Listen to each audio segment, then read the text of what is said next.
Okay, so let's get, what time is it here? It's 18:04, so I'll call the meeting to order. And the first order of business is I'm going to read the land acknowledgement this evening. That was crafted for us by the wonderful and honorable Graydon Nicholas and was read for the first time on June 14th of 2021. The land on which the city of St. John, or Menipee, is situated is the traditional territory of the Wolastoqiyik. The Wolastoqiyik, along with their indigenous neighbors, the Mi'kmaq and Pesto Tomokati, signed peace and friendship treaties with the British Crown in the 1700s that protected their rights to lands and resources. Please let us pause and reflect.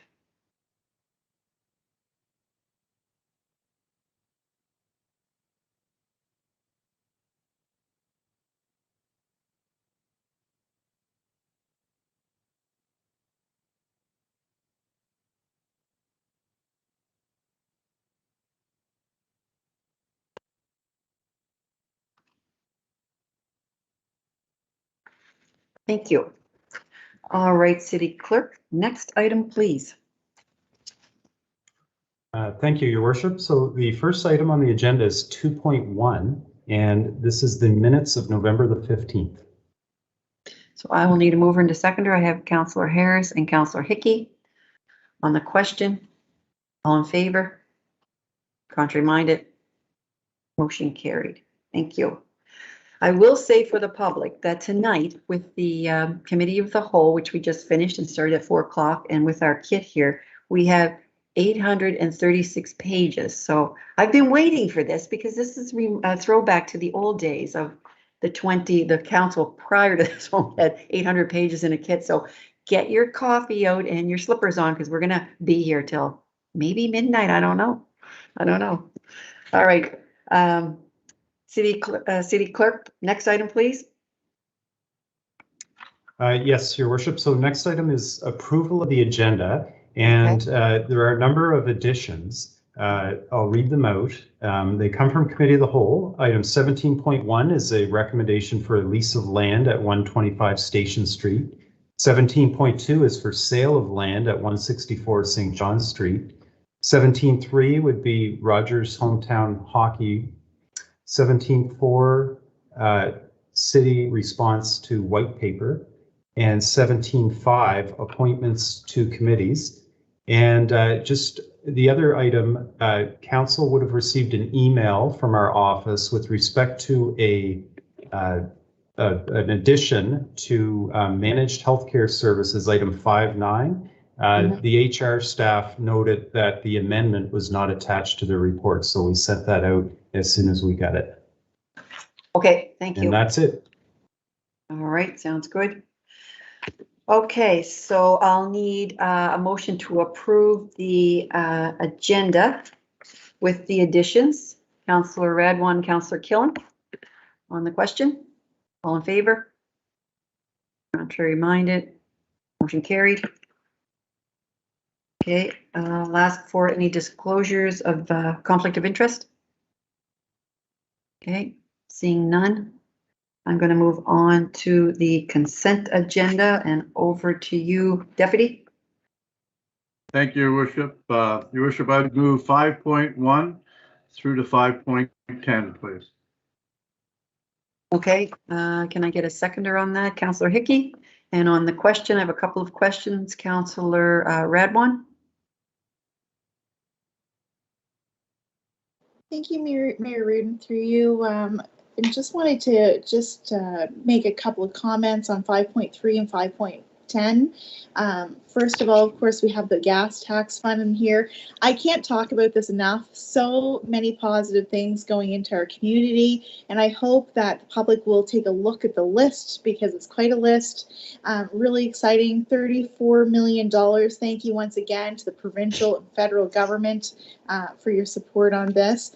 And 5.10, there's some changes that's being made in City Hall with systemic racism. We're trying to make some changes in policy, and there will be some things coming up in the future. I'm sure that's going to be something good to look forward to. This is such a huge problem in our society, you know, and we don't want people to think that that it's gotten away from council. It's right at the top of our minds. We understand that people are, you know, facing racist comments and some actions that are just unacceptable in our society today, and we just need to get a, you know, we just need to put a stop to it. And you know, we as a council has put our priorities on growth, and we want people to feel like they belong in our community, and that means everybody. So I just wanted to make a comment about that, and I just want to thank the city manager for bringing that forth for the update on what we're going to be doing, and I look forward to all the things that are going to come in the future. Thank you, Councillor. Two great stories. Councillor Harris?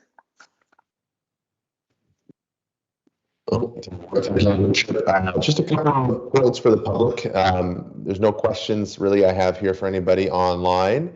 I just wanted to fill the public in this public sitting on a couple items that I had specific questions for.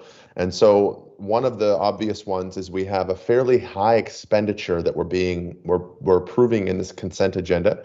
And that would be item 5.3.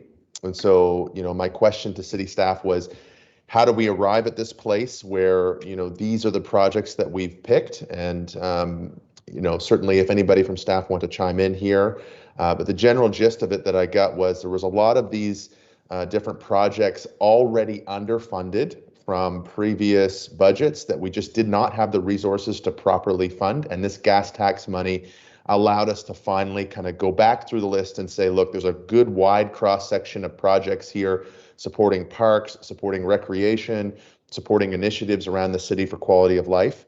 And there's some really exciting ones there. You know, we're talking about expanding the Harbour Passage. We're talking about, you know, putting a lot of money into Rockwood to revitalize some of that and to, excuse me, and to try to build up some of that.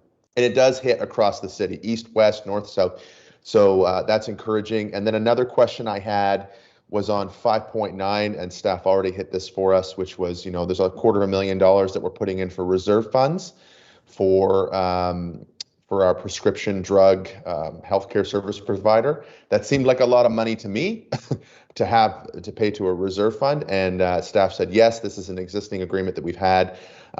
It might be worth having staff weigh in on this with the city manager, but the general gist that I got was we realize that this is less than ideal, and we are working on refining who we have as a healthcare service provider on this. Not to put any words into your mouth, city manager, but I did want to try to speed through that because I know we have a lot tonight. So I'll just turn it over to you. Thank you, Your Worship, through you to the councillor. I would simply clarify a little bit in terms of Article 5.9. We are taking a look at our entire benefits, how we take care of our medical and healthcare benefit, our healthcare benefits, to find if there is a better way moving forward. We do that as part of continuous improvement. We review programs all the time, and we are challenged certainly in this one to make ends meet. More specifically to this agenda item, however, is that in accordance with our agreement with our current provider, we have to give a pool of money from which they start to make payments. And because healthcare payments are continually going up, that pool of money needs to be increased. It's all part of our budgeted forecast. It's just a question of how much we put into the pool or into the reserve, if you will, from which they draw, and then we regularly top up the reserve. So this is not new money. This is simply where the money resides as part of our agreement to process the various claims. Thank you. Thank you, City Manager. Perfect. All right, so on the consent agenda, I will call the question. All in favor? Contrary minded? Motion carried. All right, City Clerk, next item. Next item, Your Worship, is members' comments. Okay, members' comments. This is the 2-minute speed round for councillors. Got the hands lining up. Councillor Killen, you're up first this week. Woo-hoo. Thank you, Your Worship. It's not often I hit the buzzer as quick as everyone else there, so I really appreciate that.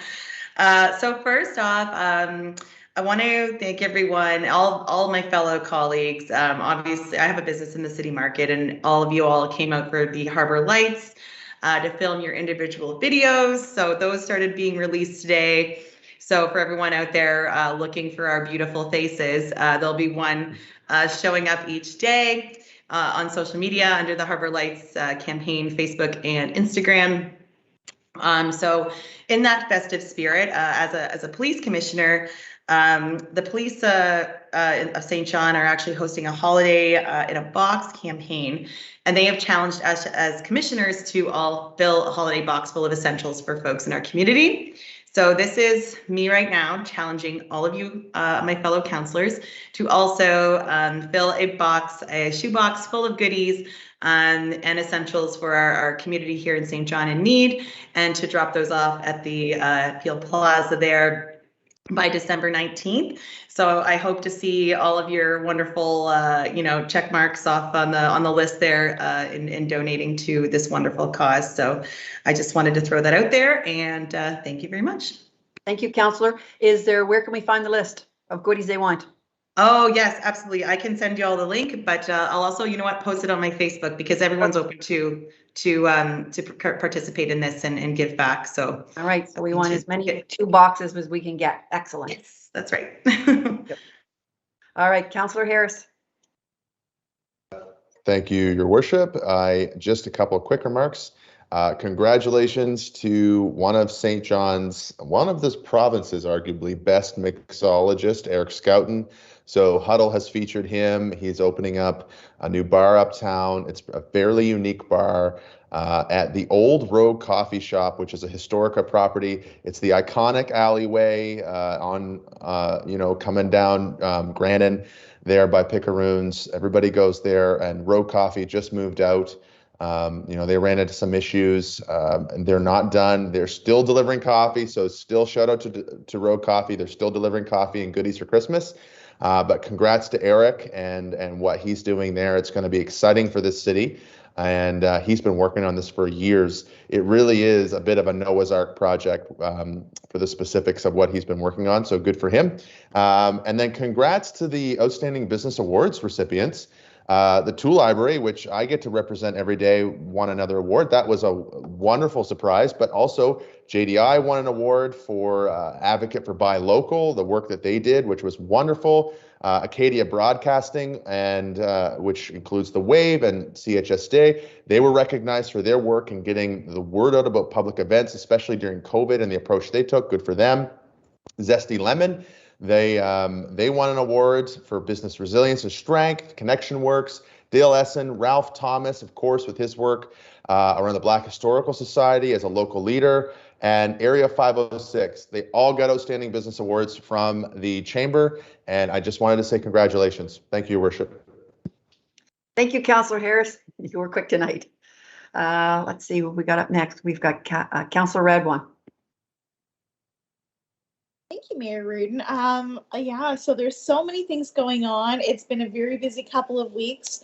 So there was many of us that got to go to the breakfast for the Sophia Recovery Center, and it was just, as usual, just so motivating and just so heartwarming. They raised a lot of money. There was a donation that was made that morning for $100,000. Wonderful news. There was also a few of us that went to the Cultural Diversity Awards, and I just wanted to say congratulations to everyone that won. There's been just so many leaders in our community that are trying to support diversity. It's wonderful.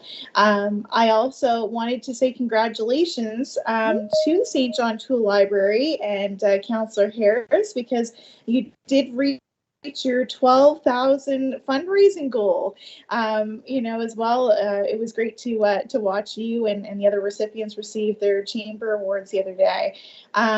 We also, I was going to mention about the Mayor's Breakfast was fantastic. I enjoyed my time with all of you. And we also have the Mayor's Tree Lighting is coming up, actually, December the 3rd at 6 o'clock right in front of City Hall.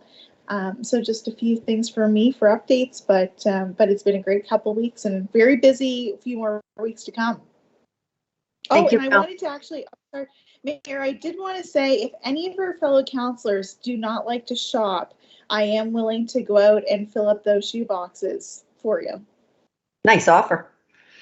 All right, Councillor Stewart. Thank you, Your Worship. So I want to talk about fundraisers for 2 minutes or less. I had the privilege of helping out with 2 separate fundraisers this weekend. The 3rd annual Tucker McKenna Toy Drive, which provides hundreds of toys for so many children, was held as a drive-through event in front of Shooters on the west side. Then Operation J-Star was held at the Tipsy Tomato in Milledgeville. They gathered hundreds of pairs of pajamas, socks, toothbrushes, and toothpaste. Both events had visits from Santa and Mrs. Claus and their #1 elf, Ben. So I want to give a special shout out to Melissa, Megan, Ben, Jamie, Joanna, Mike, Alex, so many others. You truly are examples of the heart and spirit of St. John. Thank you for all you do. Also, special thanks to Director Tim O'Reilly and his team at Public Works and Transportation for their support with these events. Very much appreciated. And while I have your attention, I want to tell you all about the upcoming Pro Kids fundraiser happening Friday, December the 10th. This event is called Give the Gift of Pro Kids. It will be held at TD Station and it will be broadcast live by K100 from 10 a.m. to 2 p.m. So this is the major fundraising event for Pro Kids this year, and it replaces the dinner they've held in previous years. Pro Kids is an amazing program that helps children and teens become involved in sports, recreation, even arts and culture that they may otherwise never be able to participate in. At this event, they will be accepting in-person donations from individuals, families, organizations, businesses, anyone that is able to contribute. They also have a series of radio ads and a Facebook campaign to encourage online donations. That site is givetoprokids.ca. The Sea Dogs retail store will be open during this event, offering a 10% discount, and all online and in-person donors will be entered in a draw to win free tickets to the Sea Dogs game the next day on Saturday. Please share this event with your contacts and social media. It's such a great program. In closing, the holidays can be especially tough for some. Please help where and when you can, and always be kind. Thank you.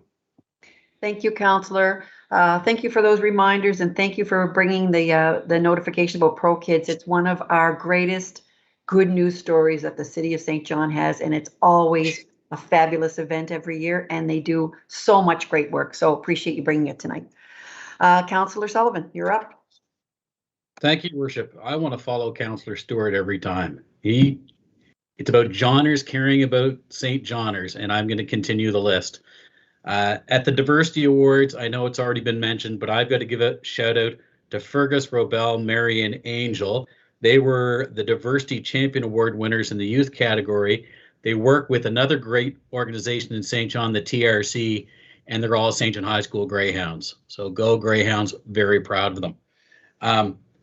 St. Johners caring about St. Johners. Councillor McKenzie represented us very well. I was happy to be there at the Remembrance at Market Square for the International Day of Remembrance for Transphobia.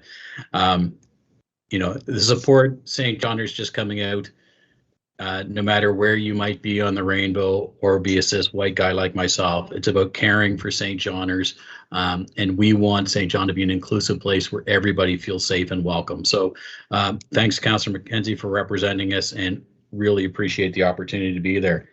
I've been joking about it for a couple of meetings. My mustache which disappears tonight because it's the end of Movember tomorrow. But I thought I really wanted to share why is Movember important to me, and hopefully important to some of you. My father suffered from prostate cancer and went through it. My father was a urologist when he was around, so certainly testicular cancer was something he was heavily involved with. And many of you may remember my cousin Jim Sullivan, who was a world champion curler who lost his life to his mental illness.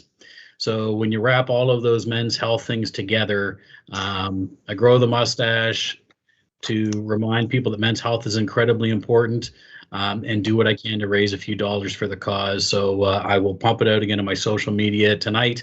If you can find your way to support this cause. But if another cause, like one that Councillor Stewart has mentioned, is close to your heart, certainly in this season, it's a time to be giving and do what you can. And finally, the great news that we've had, that children's vaccinations are now approved in Canada. So, those aged 5 and up can get vaccinated. If you need information, the pharmacists in town, your doctors would be happy to answer any questions that you have. Incredibly, incredibly important, especially as we get into this holiday season where people are going to want to be gathering, that we stay as safe as possible, get vaccinated, wear our masks, socially distance, sneeze into our elbows, and most important, and we can't say this enough, be kind. Thank you. Thank you. Councillor Ogden? Yeah, I'd like to thank this time of year, especially as a couple of people have mentioned about mental illness and anxiety, all the 15 food banks in the area that CBC's supporting, Romero House, and the list is just unbelievable how long it is, but people are supporting people. And whether it's homeless, whatever, people that just do not have enough food. And we have a lot. I spent 33 years with the food banks. I know the amount out there is unbelievable. But I'd like to thank all those volunteers who make it happen. And they just do fabulous work, and they run right to the ages and into the 90s. So thank you very much for those volunteers. Thank you, Councillor Ogden. Nice reminder about our volunteers. Councillor Hickey.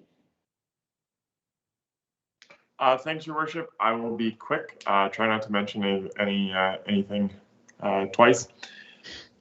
The police drive for the shoeboxes. I just want to mention what's particularly exciting about it is they're targeting single people who are particularly tend to be lonely during the holidays. So single parents as well. I think that's a particularly worthy cause, and I know I'll be filling a couple of them up, and certainly challenge the rest of council members around the table to do the same. It's nice to see things starting to get back into the swing of things with more events happening. So, congratulations to the folks at the Outstanding Business Awards, the Peru Diversity Awards. Nice to be at the Sophia Recovery Center breakfast as well. Certainly the Pro Kids Fundraiser coming up is exciting. I like this format. The last time they had a fundraiser, I had to jump off a diving board in a suit. So I prefer this one. And certainly I would be remiss if I didn't remind folks of Uptown Sparkles happening December 3rd as your representative on the board for Uptown St. John. So December 3rd, you can go to the mayor's tree lighting, and then you can hit Uptown Sparkles right afterwards. And I've got a sneak in David Miles concert in between it. So very excited to have a busy Friday, but lots of stuff happening. So thank you very much. Thank you, Councillor. Councillor Norton? Thank you, Your Worship. Councillor Hickey, thanks for mentioning the David Miles concert going on at the Imperial, and there's all kinds of good shows going on this time of year. So I know I'm going to take in one on Thursday evening. So get out there, enjoy our arts and culture scene.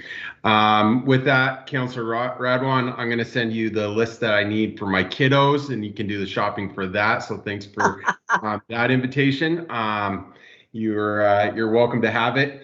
And a couple West Siders are doing some good things. A couple West Side businesses, MB Southern has established right there by their entrance point, the Polar Express. So thanks to them for setting up that great scene for the community. And it's right next to Dornville. So if everyone takes a look, and I know that Councillor Lowe and Councillor Stewart are involved with this, but this week, Dorn Sports Excellence is going to be collecting food for the West Side Food Bank in memory of a good friend to Dorn Sports, Brent McClellan, and raising money for the Maddie Murphy Foundation. So that's going to be an excellent event. So and it dovetails right into what the other councillors have said. And as Councillor Sullivan said, St. Johners taking care of St. Johners.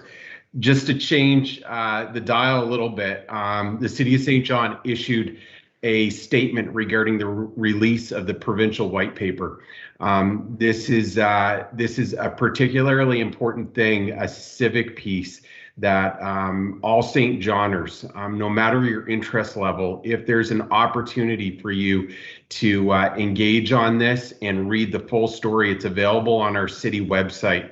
And I'd encourage you to take the time, no matter how busy you are, to just inform yourself about exactly what that white paper says and how it impacts our vibrant city. We're looking for your feedback. We want your feedback. Feel free to reach out to your ward councillor so we can take that and inform discussions going forward. But the public consultation process that happened earlier this year will continue with those impacted LSDs and municipal levels of government. So if you have an opportunity, please reach out, ask questions, engage. It's an important piece, and it really is. It's a milestone that can that's going to take us into the future. So thanks to folks during a busy time of year to learn a little bit about that, ask some questions, and give your feedback. With that, thank you, Your Worship. Thank you. Councillor or Deputy McKenzie. Thank you, Your Worship. See, here's the thing about going last. Almost everything's been covered. I want to thank Councillor Sullivan for his kind remarks about the Transgender Day of Remembrance. That was very, well, it was a hard day, to be honest with you.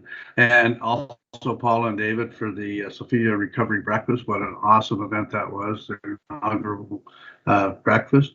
But one thing nobody mentioned that I get the chance to mention is that I won't be going to the mayor's tree lighting ceremony this year because the Old North End will be doing the same thing in Victoria Square at 6 o'clock on Friday evening. And I'll be there, and I want to thank MLA Trevor Holder again this year. He's donated the Christmas tree for them. So thank you, Trevor, for that. And I'll see you at the tree lighting ceremony. Thank you. Okay, that's it for all the councillors. I will just reiterate as well. So what I love about this is now you've got a cross section of what's happened over the city in the last couple of weeks. There's a lot of interesting things going on, but we do have the theme of St. Johners taking care of St. Johners, and that's important. And it's a nice, gives us all, I guess, a good feeling. The mayor's tree lighting this year is going to be in front of City Hall because they've changed it just for me. Just kidding. They've there is work being done obviously down at Fundy Key, so that tree is going to be placed. You can see it now. It's out there in front of City Hall right now, so that'll be at 6 o'clock on Friday, and you can follow that up with Uptown Sparkles and roam around. And to finish off, I just have a little bit of sad news. A friend of mine passed away last week, Jeannie Keating. She's the wife of Dr. Mike Keating. And I would like to send out condolences on behalf of all of council to Dr. Mike and his family. It was unexpected and it was sudden, and it's always difficult. So I'm just sending along condolences to the family. So that wraps it up for us, and I guess I'll call the next item. Common Clerk. Yes, Your Worship. So we have advertised at 6:30 the public hearings, so we will skip to that. The first item on the agenda is 9.1, and this is a staff report recommending cancellation of the public hearing for 1429 Loch Lomond Road. And Commissioner Hamilton will give an overview of it. Commissioner Hamilton. Yes, Your Worship, members of council, before you this evening is a report recommending the cancellation of tonight's public hearing related to the proposed rezoning application for 1429 Loch Lomond Road. For procedural reasons, the public hearing materials do appear on the agenda under item 9.2, pending council's decision on the cancellation. The application, which involves a rezoning for a multiple residential development project, was considered by the city's Planning Advisory Committee at its meeting on November 16th. In response to significant public concerns with the proposal, the committee denied the requested variances and is recommending denial of rezoning related to the application. In response to this, the applicant is requesting a cancellation of the public hearing scheduled for this evening, the purpose of which is to give additional time for a revised application to be prepared to address concerns raised by both the committee and members of the public. If the cancellation is approved this evening, it's staff's intent to return to council at your next meeting in order to reset the process with a new public hearing date and referral to the Planning Advisory Committee, which would occur in the new year. And with that as an introduction, I'll turn it back over to your worship, subject to any questions from council. Thank you, Commissioner. So we have a, okay. I'd love to move that. Mayor, if I could, I'd love to move that. Okay, Councillor Radwan, excellent, and Councillor Stewart, I will you too. So on the question, all in favor? Contrary minded? Motion carried. So that is cancelled. Thank you, and we'll hear from you when that returns, Commissioner. Thanks so much. Common City Clerk, next item. Yes, Your Worship. So 9.2 is no longer necessary as that public hearing has just been cancelled by council. And so the next public hearing is under 9.3 on your agenda. And this is for a proposed zoning bylaw amendment with a Planning Advisory Committee report recommending the rezoning and a staff presentation for 576 to 578 Fundy Drive. And Commissioner Hamilton will give a brief introduction. Okay, Commissioner Hamilton, over to you. Your Worship, members of council, before you for public hearing is a rezoning application that was submitted by Hazen Investments Limited for a property located at 576 to 578 Fundy Drive in West St. John. The purpose of the rezoning is to legalize an existing 4-unit residential building.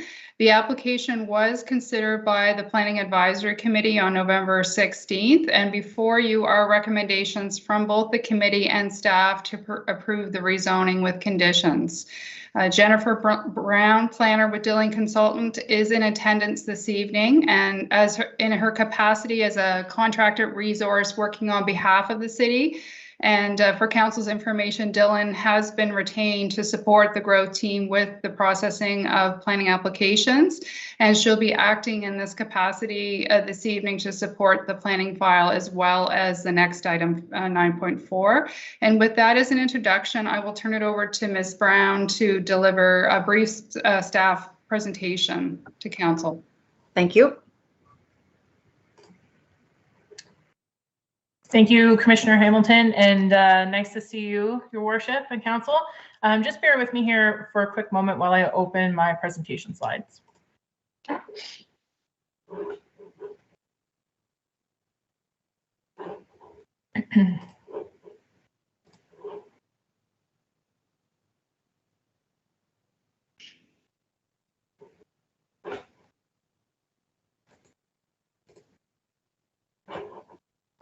Can I just get a quick confirmation that you can see the slides? We can see them. Great, thank you. As the commissioner mentioned, we're here to discuss an application for rezoning from a 1-unit residential to low-rise residential to accommodate an existing 4-unit residential building. There's no history on the file, which is important to note. So there's no real evidence of a building permit or a renovation to adapt the existing building into those 4 units. The existing building is in a very well-known, very intact neighborhood of Fundy Heights. A very quick overview of the building. You can see it has been there quite some time. Evidence says that from the original subdivision plan, we're looking at a build date of around 1960. So right around the time that Fundy Heights was established and started to have that big build out.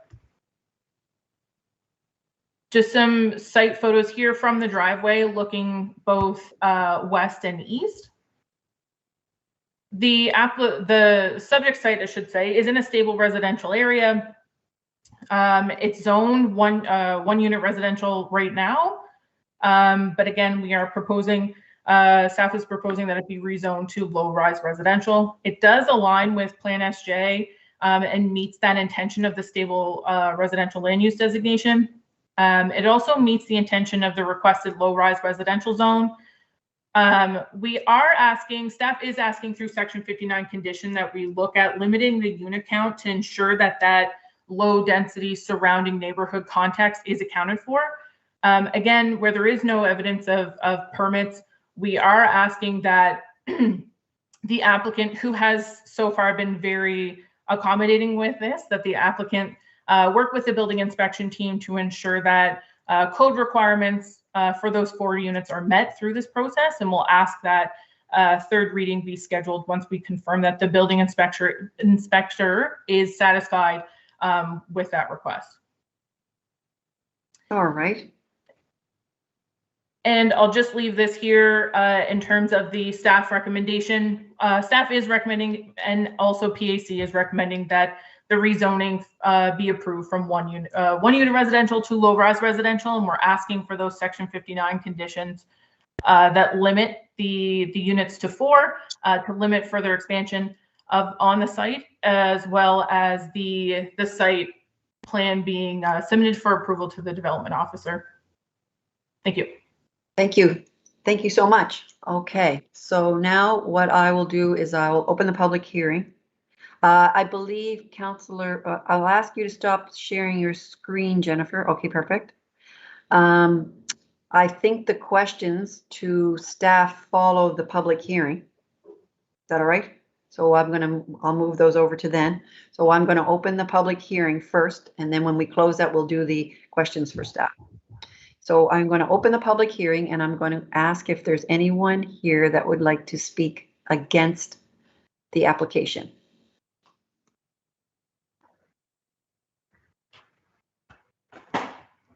Well, I'll ask again if there's anyone here that would like to speak against this application.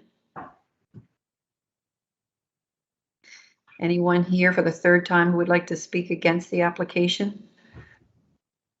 City Clerk, do you have anyone registered to speak against the application? Your worship, no, just one speaker. Okay, perfect. All right, so then I'll ask if there's anyone here that would like to speak in favor of the application.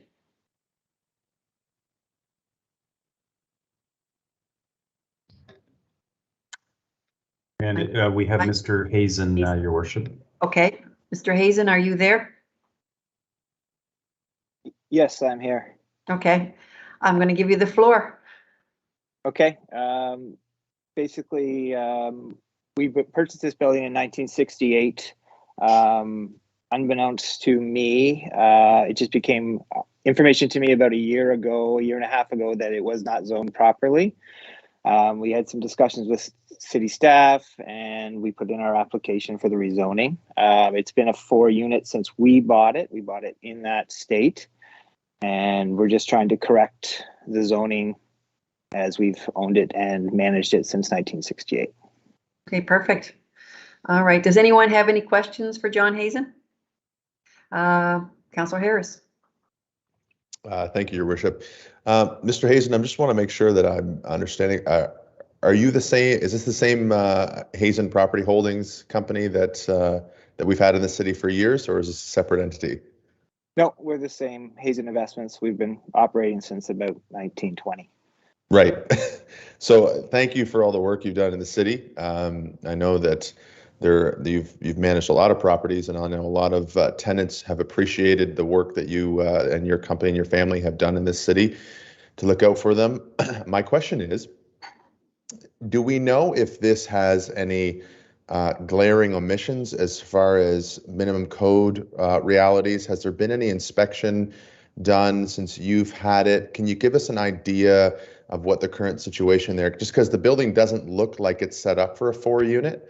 So I'd be curious to know if you and your team have been through to check for some of those realities, and if the upkeep has been done. Yes, we were through since the PAC meeting with one member of the city staff of the a building inspector. So he went over, he looked through the unit that we had available that day. We went over all the common hallways, egress windows, all that minimum standards items. At that time, he pointed out some things that he'd like to see us look at, and we are going to plan a full inspection with him within the next couple weeks. Beautiful. No, I knew you guys would be on it. I just wanted to clarify for the public. Thank you. No problem. Okay. Thank you. Any other questions for Mr. Hazen? All right. Well, John, thank you for coming tonight. And as Councillor Harris said, we do appreciate Hazen Investments. I mean, I'm on Germain Street. I used to have a couple of your buildings next door to me, and always well looked after. Yeah. Anyway. Thank you very much. All right. Thank you. Thank you. Okay, so now I will go back to councillors. So what I will do now is I will call once more. Is there anyone here that would like to speak in favor of the application? Anyone would like to speak in favor of the application? Okay, so I will close the public hearing, and then I will open the floor for questions to staff. And if no one has any questions to staff, I'm going to ask the, oh, I have a hand up, Councillor Hickey. I do have a quick one, Your Worship. Just to staff, we seem to have a few of these. Like I know Council dealt with one a little while ago on Ross Avenue of these miszoning issues happening. Is there any indication as to how that happens and how we work to rectify that?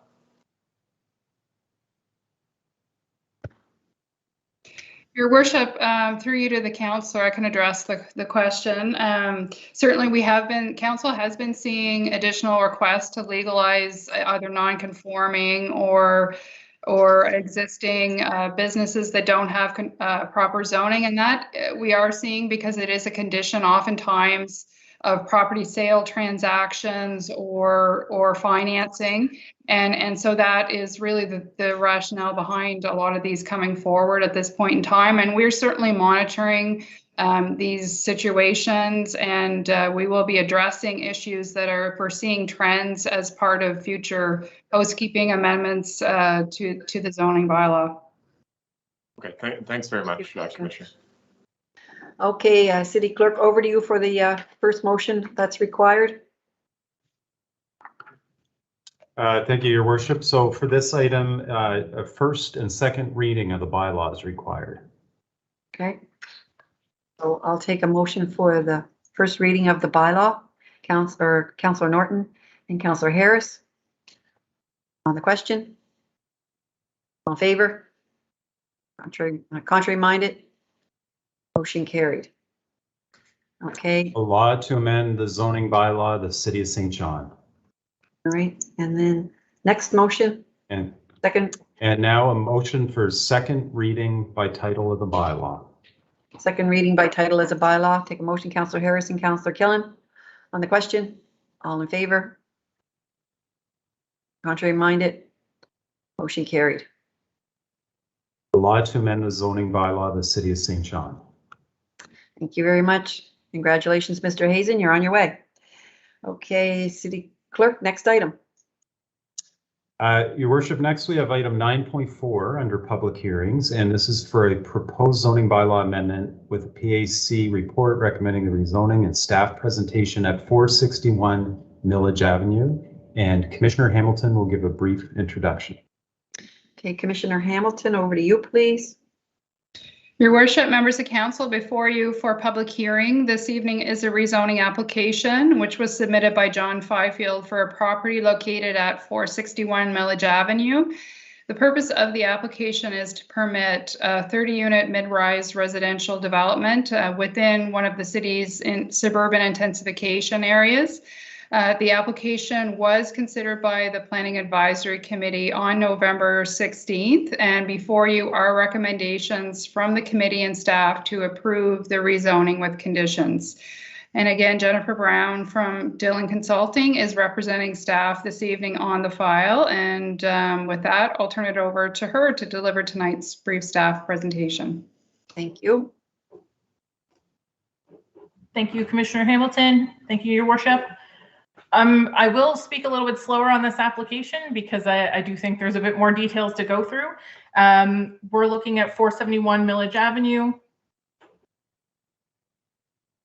An application for a 30-unit residential development on an existing residential site. On the site right now, there is a single unit dwelling. The application looks at a proposal for 32 bedroom units. This includes 30 underground parking spaces. There's an additional overflow parking area as well. There is the proposed main entrance and exit is from Millage Avenue with a proposed fire lane connection and pedestrian connection between the subject site and the commercial site next door, easily identified as the site of the Tipsy Tomato. What you see in front of you here is proposed facade. So the building will be of a similar scale and mass of this building. However, it is set back quite a distance just because of the nature of the existing site. It will be set back quite a distance from Millage Avenue. To give you an indication of what I'm talking about in terms of the nature of the site, there are existing single unit dwellings that neighbor this site. Looking at the site, it's important to note here there are sidewalks on site. We've got a dedicated turning lane. We also have existing bike lanes on both sides of the street. This is looking at the site towards the back end of the site. You can see that there is a building kind of up above grade, but in the vicinity of the site of a similar scale and mass. This is where the location of the kind of pass through or the fire lane between the commercial property and the proposed residential property will exist. The site itself in the municipal plan is designated low to medium density residential. It's zoned currently 1 unit residential, which is in keeping with the existing development pattern. You do see some other zoning in the general vicinity, though, to support that continuation of increased density in the area. With respect to when you're looking at Plan SJ in respect to policy, it is in a suburban neighborhood intensification area, which does support this increased unit count. The application does meet the intention of the mid-rise residential zone. There is a factor of in the zoning bylaw to allow for setbacks to be used to kind of allow for an increased sensitivity to neighboring properties. So the higher the building and the bigger the scale of the building, the zoning bylaw has a provision to allow for increased setbacks on either side to allow it to be more sensitively integrated into the existing context. The application does require a few variances. These variances will be looked at by the development officer should the application proceed. We're looking at a minimum lot area, front yard maximum, and rear yard, as well as a maximum height. They are asking for increased height.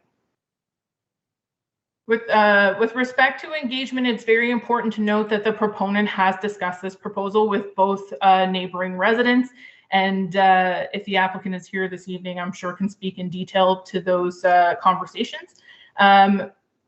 The recommendation by both staff and PAC is for council to consider an approval of the rezoning from that R1 to the medium density zone. We are asking for council to consider a few Section 59 conditions, specifically limiting the unit count to 30. We're asking for a bit of a buffer between the adjacent properties, pushing for that primary access to be from Millage Avenue to prevent shortcutting through the Tipsy Tomato property and to allow for that connection to be primarily pedestrian flow traffic. And of course, any necessary infrastructure improvements we ask be the responsibility of the developer. Thank you.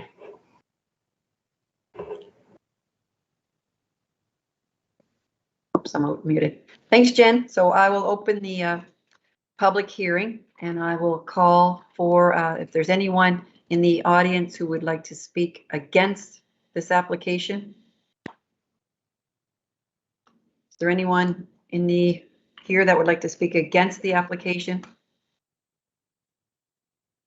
I'll ask for a third time if there's anyone here that would like to speak against 461 Millage Avenue, the application. City Clerk, did you have anyone registered to speak against the application? No, your worship. Okay. Just one person in favor. Okay, so I'll ask if there's anyone here tonight that's in favor or would like to speak in favor of the application.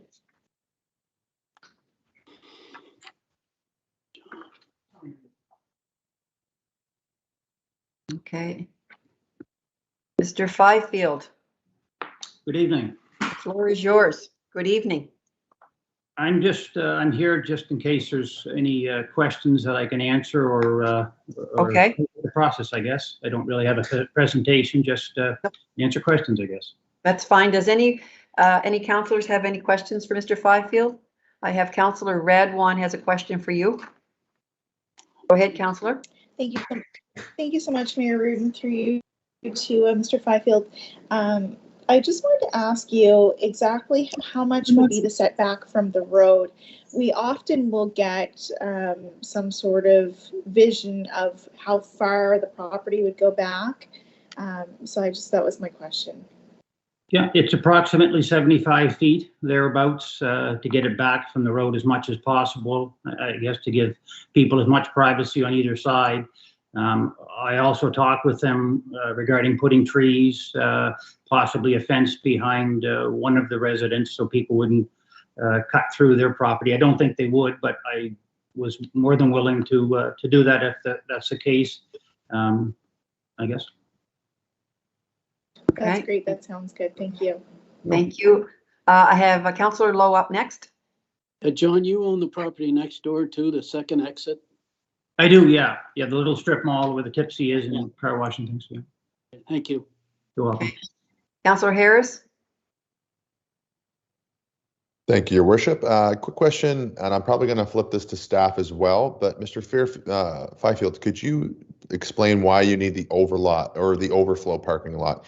I just know that when it comes to intensification areas, a lot of cities make mistakes and they approve. I'm not saying this is what we're doing with this one, but they approve more parking than what really should be required for a city when it comes to density and whatnot. So we have the 30 underground parking lots. We have, or parking spaces from what I understand, if I'm correct, and we have the 30 units. So what's the overall footprint of the parking lot? How many spots are we looking to approve?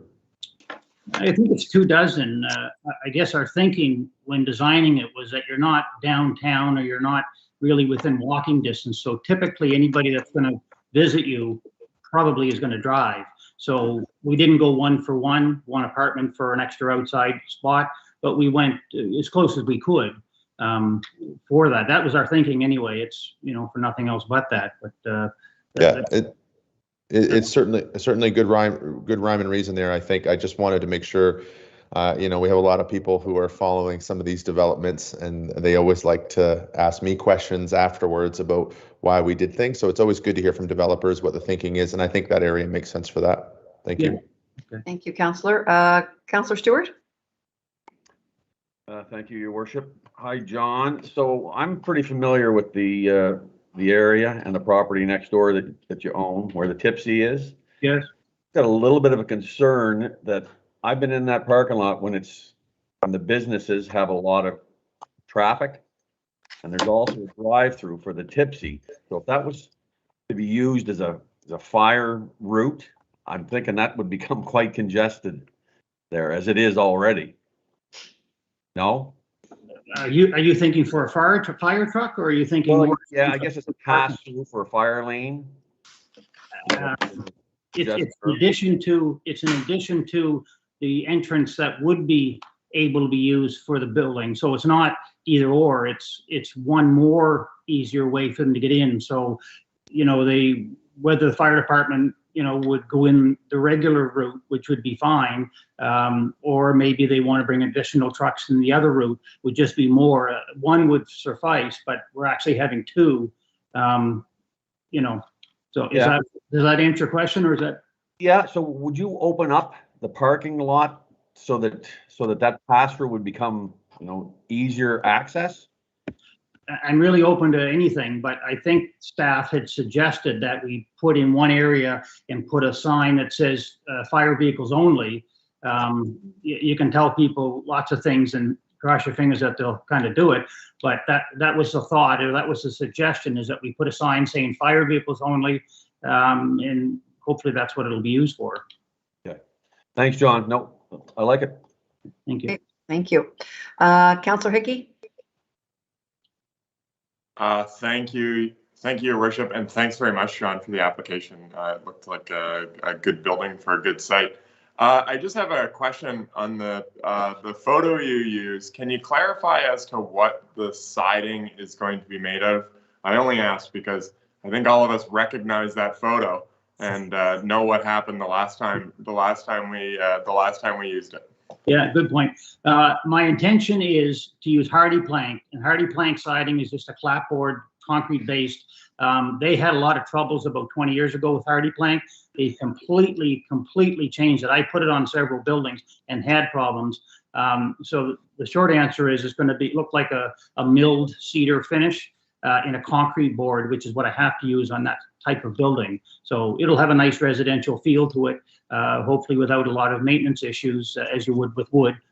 And I couldn't use wood anyway, so that's what it is. But not steel, not corrugated steel, nothing like that. I want it to kind of fit in as a residential theme with the neighborhood. Yeah, thanks very much, and it's certainly worth noting your diligence there because you know we're trying to avoid the situation like we had in the South End the last time, and also try and avoid, you know, the 3 stories of vinyl siding that you see at the Anchorage just down the road, right? So it's really nice that you put that consideration in. So enthusiastic support from me. Thank you. Thank you, Councillor. Deputy? Thank you, Mayor. John, thanks for coming in. I appreciate the presentation you've given.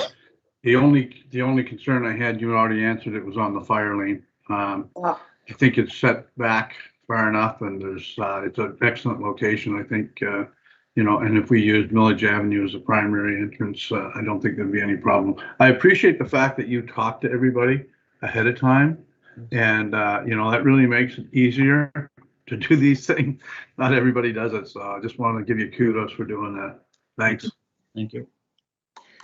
Councillor Radwan? Thank you, Mayor. I'm sorry, I forgot my typical question that I ask.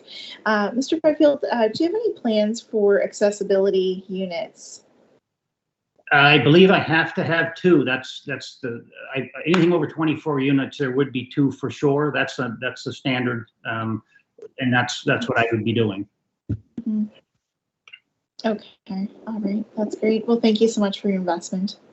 Thank you. Okay, so that's it for questions, Mr. Byfield. Appreciate you bringing the project. It's exciting. Nice to see it.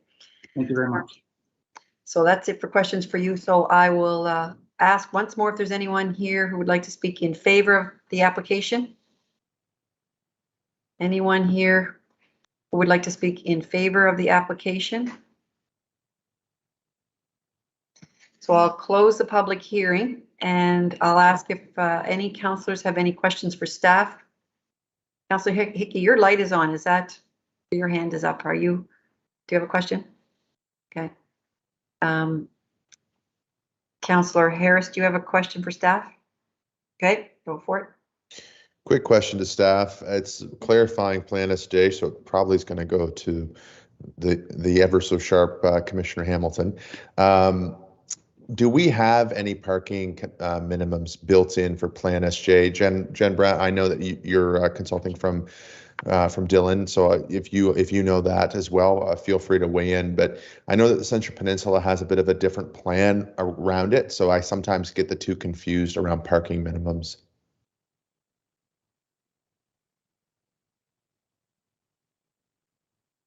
I can jump in on this one.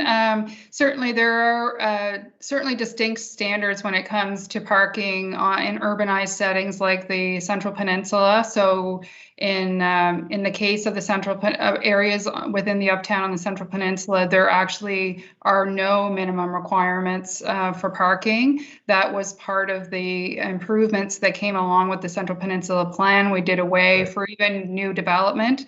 But in this case, where you are in a suburban commercial node, there would be minimum requirements that are in play here, but because it's in an intensification area, there is some reduction that's permitted.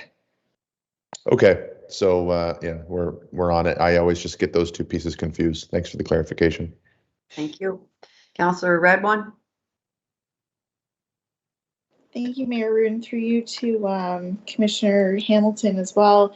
I was just wondering, so I have, I guess that my only real concern is that this area is starting to get a little bit more congested with the buildings that are already on the corner, and then they have the mini mall over there, and there was something mentioned about there not being a crosswalk there. Now there is sidewalk, but there's no crosswalk. So I guess that my question is there any way that, I don't know if it's something that we're able to do with policy, are we able to dedicate land for public purpose funds to go towards something like that? Commissioner, that's out of scope for the zoning of this, but do you have a quick answer to that? The quick answer is no, unless it's a pedestrian walkway that's identified as part of the trails and our trails plan, that we wouldn't have the scope to allocate that for anything within the street right away. That's not permissible by legislation. Okay, all right. Okay, thank you. Okay, so I know that we require, so is that it for questions? I know we require 2 motions, and I'll ask the City Clerk to bring forward the first motion. Yes, sure. No, can't hear you. Oh, you can't hear me? No, there you are. Oh, okay. Thank you, Your Worship. So now we require a reading of the bylaw by title. Okay, I need the deputy I have for moving it, and I have Councillor Killen to move it. On the question, all in favor? Contrary minded? Motion carried. Okay. A law to amend the zoning bylaw of the City of St. John. Okay, and now a second motion for second reading by title. Second reading by title, Councillor Harris and the deputy. On the question, all in favor? Contrary minded? Motion carried. Thank you. A law to amend the zoning bylaw of the City of St. John. Okay, next item, City Clerk.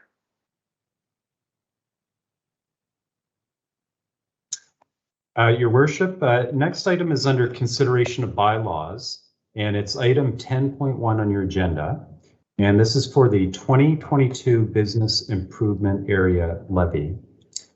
And as Council will recall, the business improvement budget was submitted by Uptown St. John to Council on November 1st. And the budget is a total of $511,000. And it would maintain the previous year's levy rate of 16 cents for each $100 of assessed value of all the non-residential property within the business improvement area.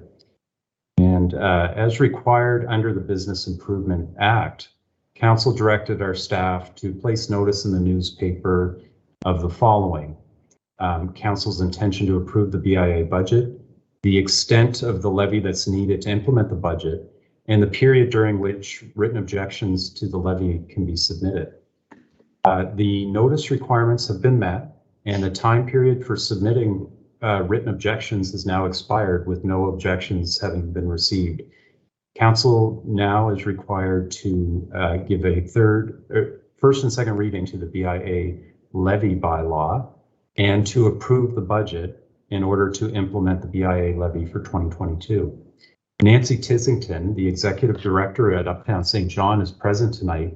Should Council have any questions related to the BIA budget or Uptown St. John, Inc.? Okay, so does anyone have any questions? So I will ask for a motion to approve. I guess, I don't know, does it, actually, why don't I send this to the city? Your Worship, yeah, no, happy to assist. So the first motion would be, it's in the staff report to approve the BIA budget.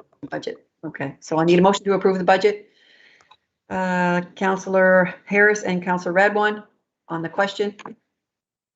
All in favor? Contrary minded? Motion carried. Okay, and then I need comment city clerk next.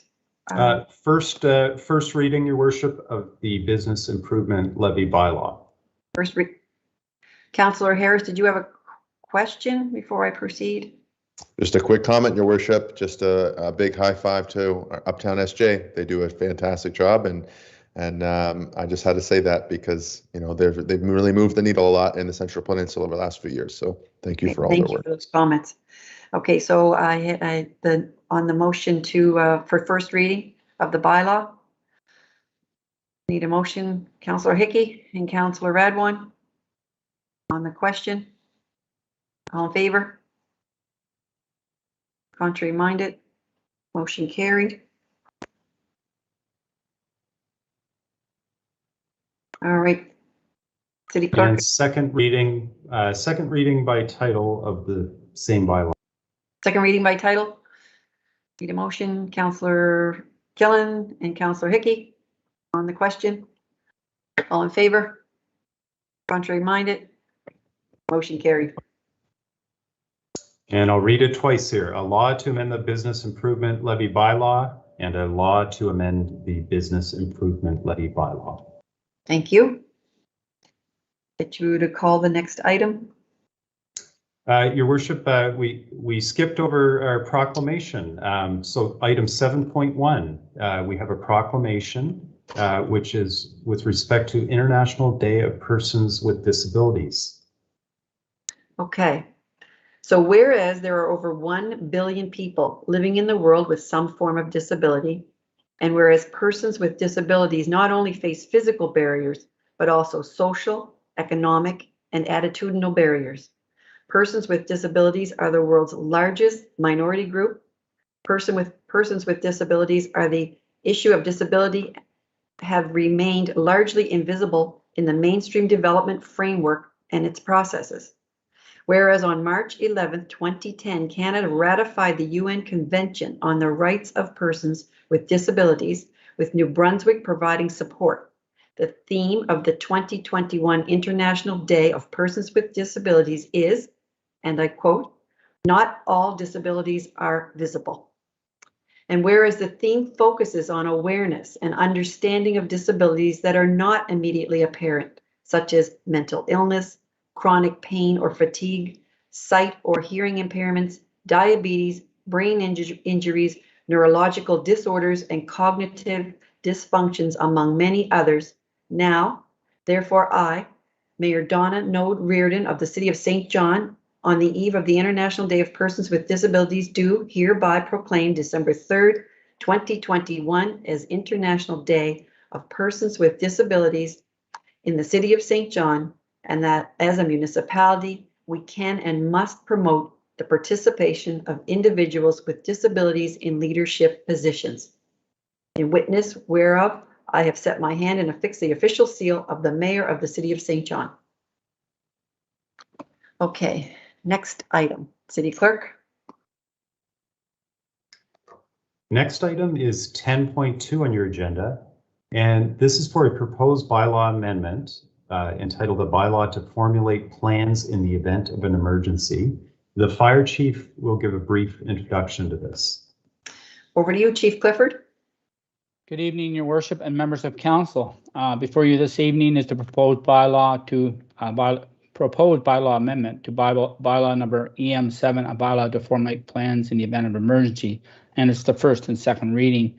Further to the Public Safety Committee objective to reconcile and align the legislative sections within the Municipal Emergency Measures Bylaw and the Provincial Act, 3 amendments to the Municipal Bylaw EM number 7 need to be adopted. First, it is proposed under Section 2 of the bylaw definitions that a definition for the acronym SJEMO be identified to ensure consistent and alignment across both the Provincial Emergency Measures Act and a Municipal Emergency Measures Bylaw. The SJEMO definition as presented in the amended bylaw provides that St. John Emergency Management Organization, SJEMO, and the St. John Emergency Measures Organization, SJEMO, and the City Emergency Measures Organization, CEMO, are to be synonymous to one another.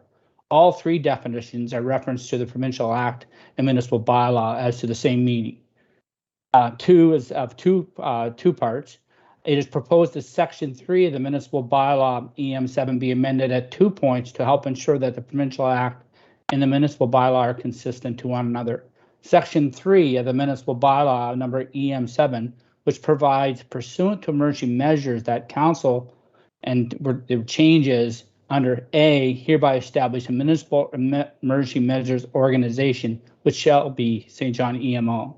And Section 3C of the Municipal Emergency Bylaw EM7, which provides pursuant to Emergency Measures Act that the Council, and it's changed to read under C, shall appoint a committee consisting of the mayor and 3 council members as appointed by the Council to the Public Safety Committee. Again, these changes are just to ensure alignment between the Provincial Act and the Municipal Bylaw. Your Worship and members of Council, the recommendation before you this evening is that Common Council approves the first and second reading of the attached amendment to the Bylaw EM7, a bylaw to formulate plans in the event of an emergency.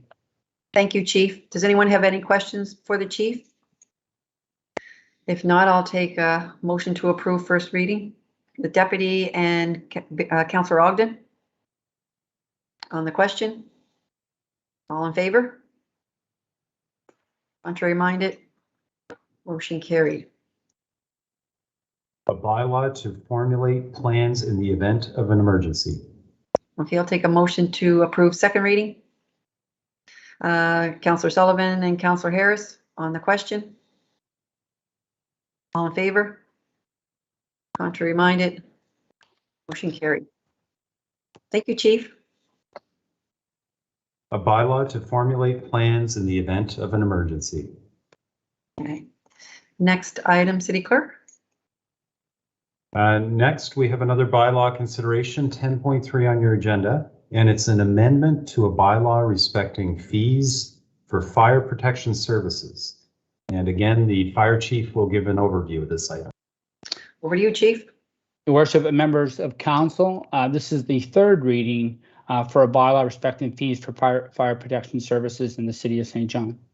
As Council is aware, the bylaw respecting fees for fire protection services in the City of St. John has been recently expanded to include fees for services, Schedule B, and fees for emergency response, Schedule C.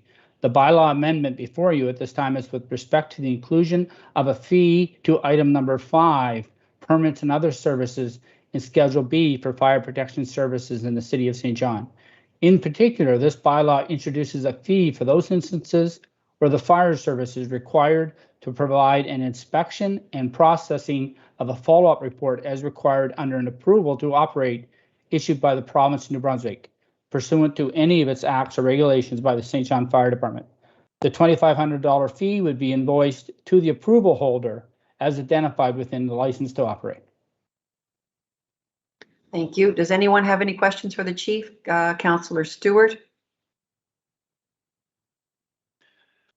Thank you, Your Worship. Chief, can you give me an example of when we're going to apply that fee? Maybe as it pertains to liquor licensing?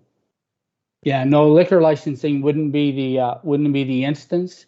It would be an industrial site whereby the license to operate is suspended by virtue of a non-compliance, and the fire service is asked to go and have a look to ensure that the non-compliant behavior had no additional impact or further impact to the operation being able to return to normal.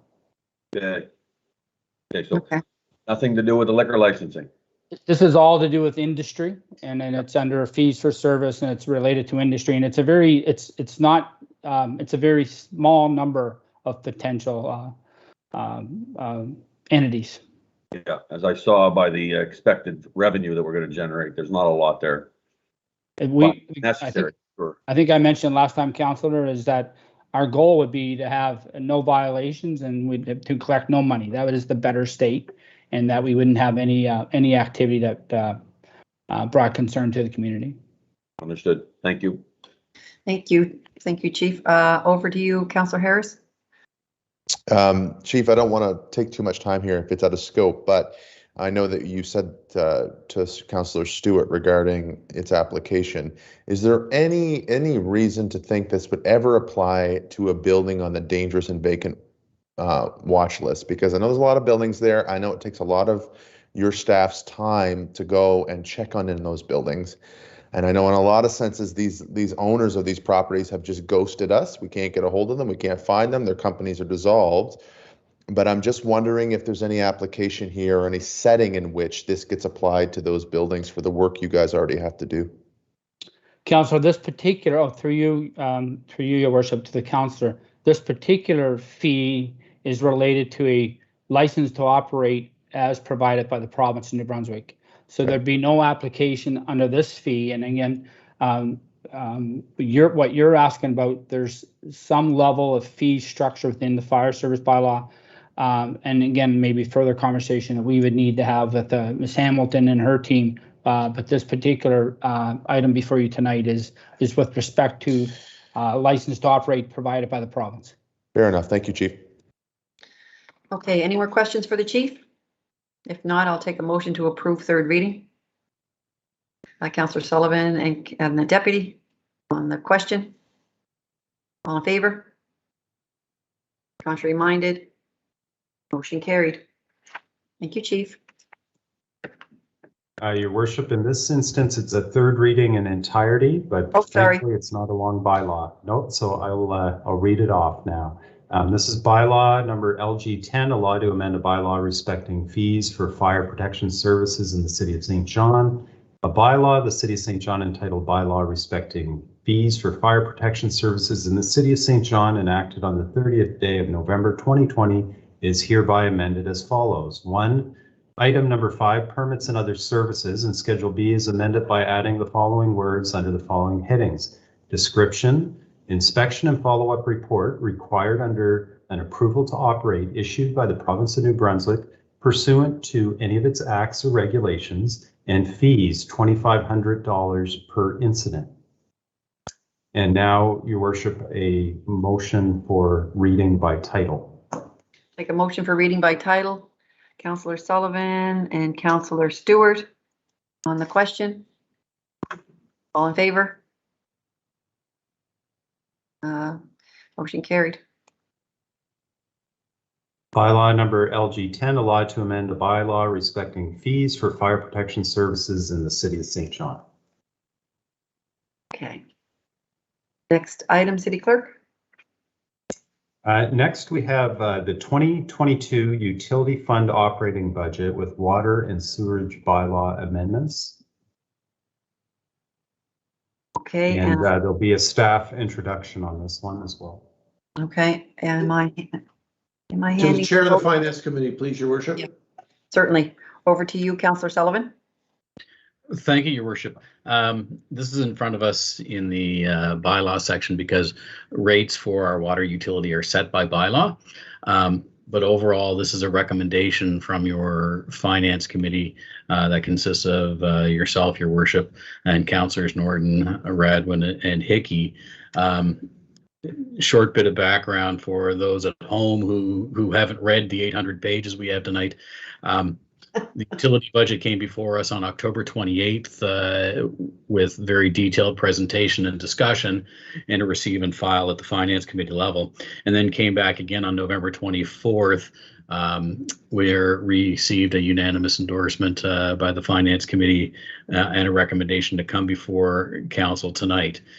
The high points in the 2022 potable water and wastewater budget, for the fourth year in a row, there are no proposed increases for flat rate customers or metered customers. The utility, now certainly utility is facing pressure on declining revenue and increased costs. But the proposed rates for flat rate and metered customers can be proposed to stay the same, because St. John Water has worked really hard to decrease their wages and benefits over the past 3 years by $1.3 million, and ongoing search for more savings. Debt continues to be a priority, and debt will be reduced by 29.6% by the end of 2022 from its peak in 2017 due to the Safe Clean Drinking Water Project borrowing. The budget includes 0% wage increases for everybody involved with the utility. The budget has increased for capital from operating, so that's where we do capital projects, but we do not borrow money to pay for it. That's increased by $370,000 for budget 2022 over 2021. And on the industrial water side, our bylaw rates have been updated in accordance with industry's best standards. They will fully recover operating costs related to the industrial water service. They cover the fiscal service of debt, and to provide for future asset replacement and maintain assets in good repair. And lastly, and actually quite excitedly on the utility side, the plan for 2022 is to create a long-term financial plan for our utility as well. So smart planning continues. Commissioner McGovern is here, perhaps with a few more comments and certainly to answer questions. Thank you, Councillor. Commissioner, did you want to add anything? No, Your Worship, I don't have anything further to add. I think it's been well covered by the Chair of Finance Committee, and I'm available if there are any questions. Thanks. Okay. Thank you. Any questions? We do have a question for someone from Councillor Harris. Thank you, Your Worship. And it's just more of it's a point of clarity and just public interest, Commissioner McGovern. But I know you and I chatted earlier about, as Councillor Sullivan pointed out, that this industrial wastewater piece is a fully recoverable service. The City of St. John, there's a lot of misconceptions out there about how much relief is given from the City of St. John. So I think this is worth stressing. But I'd love to hear some of your comments as well about the service that we provide, its difference to industry versus the different water that we provide, and therefore the different level of service we need to provide to industry versus to residents. Just because I think there's a lot of misconception out there about water and about what we provide to industry. So even just some of those comments we chatted about earlier, Commissioner, would be tremendous. Thank you. Sure, thank you, through Your Worship. The industrial water service is indeed a different water service in that it is not treated water. So it's really just raw lake water that's screened, so you don't have all the costs associated with the treatment of water, chemicals, and those electrical costs where you see water storage tanks throughout the city and water boosting stations to maintain certain pressures. In fact, a lot of the water to industry just flows by gravity, but we do a detailed allocation of costs. We inventory all the costs associated with industry. They pay their full share, and we fully recover those costs in accordance with the bylaw. So the rate structure that is before you this evening for consideration and the bylaw rates for industry are fully cost recoverable in accordance with industry best practices, as Chairman Sullivan had mentioned. Thank you, Commissioner. Councillor Radwan, you had a question? Thank you, Mayor Reardon. No, actually, I do have a couple of quick comments. I first just wanted to mention that Commissioner McGovern and his team are just incredible. It never ceases to amaze me how great you do with your budget. There's been all kinds of challenges for sure. And then finally, like Chair Sullivan mentioned, planning a long-term financial plan for utility is just a smart way forward.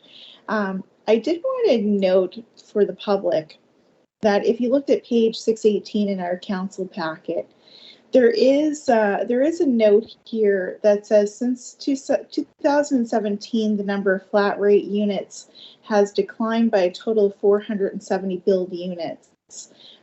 This had occurred because of the butane leak out on the east side, as well as industrial expansion along Dever Road. Now, I always hope that we can keep sustaining these rates as we have for quite a few years.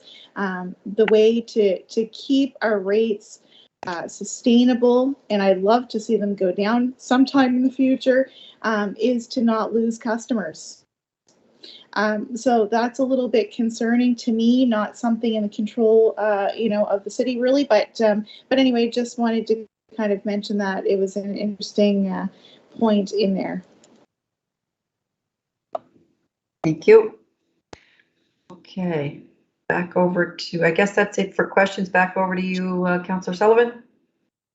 Thank you, Your Worship. And just a quick follow-up on Councillor Radwin's point, incredibly important, and that's why we don't work in silos. That's why the work of the Finance Committee is important, but why the work of the Growth Committee is ever so important, because when the Growth Committee brings in new residents and growth, it brings those customers back for the utility. So thanks, Councillor Radwin, for that add-on. I would be happy to move the recommendations, which for the public, I guess there'll be a couple of motions. First is the recommendations on the budget, and then we will do the bylaws for the rates. The recommendations from your Finance Committee are the Common Council resolve that the estimated revenue for the water and sewage utility for the year 2022 in the amount of $48,067,475 be adopted. That's Appendix A to the report. And resolve that the estimate of expenses for the water and sewage utility for the year 2022 in the amount of $48,067,475 be approved. That's also in Appendix A. Okay, so Councillor Sullivan's moving that. Councillor Ogden is the second on the question. All in favor? Contrary minded? Motion carried. Thanks, Your Worship. And then the next part would be to move first reading of the amendments to the water and sewage bylaw. Okay, so Councillor Sullivan's moving the first reading, and Councillor Ogden on the question. All in favor? Contrary minded? Motion carried. A law to amend a bylaw respecting water and sewerage. Okay, And I'll move second reading. thank you. Second reading, I need a seconder. Councillor Harris on the question. All in favor? Contrary minded? Motion carried. A law to amend a bylaw respecting water and sewerage. Okay. Your Worship, there's actually two bylaw amendments attached to this, so we have to go through the same bylaw for a second amendment, first and second reading again. Okay, so I'll need a mover. For first reading again. Councillor Sullivan, Councillor Deputy on the question. All in favor? Contrary minded? Motion carried. A law to amend a bylaw respecting water and sewerage. And by the way, those are Appendix B and C, the two different amendments for Okay. your. Okay, and so the second reading for Appendix B, the amendment to the bylaw. Councillor Sullivan and Councillor Hickey on the question. All in favor? Contrary minded? Motion carried. A law to amend a bylaw respecting water and sewerage. All right, I'll get you to call the next item, City Clerk. Next on the agenda, Your Worship, is under business matters, and item 12.1 is the 2022 draft general operating budget. And Councillor and Chair of the Finance Committee, Councillor Sullivan, will give an introduction. Excellent. Councillor Sullivan, over to you. Thanks, Your Worship. Certainly this year on the Finance Committee is quite a contrast to the past few. It's an exciting time to be involved in Finance Committee in the City of St. John. Of course, it's always an exciting time to be on the Finance Committee, but the fact that our tax base assessment has increased to such an extent that we haven't seen in almost a decade. The 6.24% assessment increase is overall good news as an indicator that the work that St. John and St. Johners have been undertaking over the past few years is producing benefit. It is important as we dive into the numbers and respond with our budget to do so in a continued responsible way. certainly we, the council and staff of the city of St. John, are fully aware that the money we are spending is not ours and that this budget is on behalf of and using the money from our taxpayers. Our 6.24% increase is made up of a strong residential tax base increase of 7.93% and a more modest commercial industrial increase of 3.56%. And just a few key points before I hand things off to CFO Fudge. The budget is being recommended to us by Finance Committee, and it's based on a few very important principles. First, it's consistent with our financial plan. Following our financial plan is already paying off. When you look at the budget, it is incredibly exciting that our financial plan, with our debt management policy, has reduced our financial charges by $700,000 over the past year. And certainly one of the very exciting things about our financial plan is the fact that it says we need to review our financial plan. So we will be continuing to look at it as part of our mandate as the Finance Committee. We are being cautious, though, in treating the increase in our tax base as a one-time event until it starts to reveal a pattern to make sure that these increases maintain some momentum. Included in the budget, though, are some one-time expenditures that match up with our priorities to give them a kickstart. We also want to be socially responsible. With the highest inflation in decades putting pressure on our citizens, we are using the tax base that we need to follow our financial plan and our priorities, and returning the rest as a tax rate reduction. Tonight's recommendation is a receive and file. And it is a receive and file so that council members can have time to reflect and ask any questions from staff or members of your Finance Committee prior to the debate on the budget to occur in 2 weeks. So with that, Your Worship and members of council, I would turn things over and refer you to our Chief Financial Officer, Kevin Fudge. Mr. Commissioner Fudge, over to you.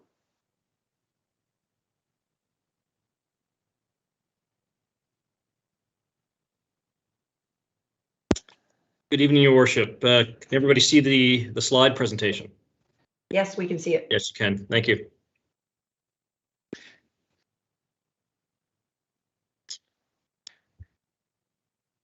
Good evening, Your Worship, members of Common Council. As I guess the chair introduced, the Finance Committee has unanimously endorsed the draft 2022 operating budget that's before you this evening. They did that on November 24th. And as the chair indicated, we are here before you with a recommendation to receive and file. The budget will be brought back to council for final approval on December 13th, the next council session. This operating budget focuses on the day-to-day running of the city's business. So as you recall, you've already approved a capital budget.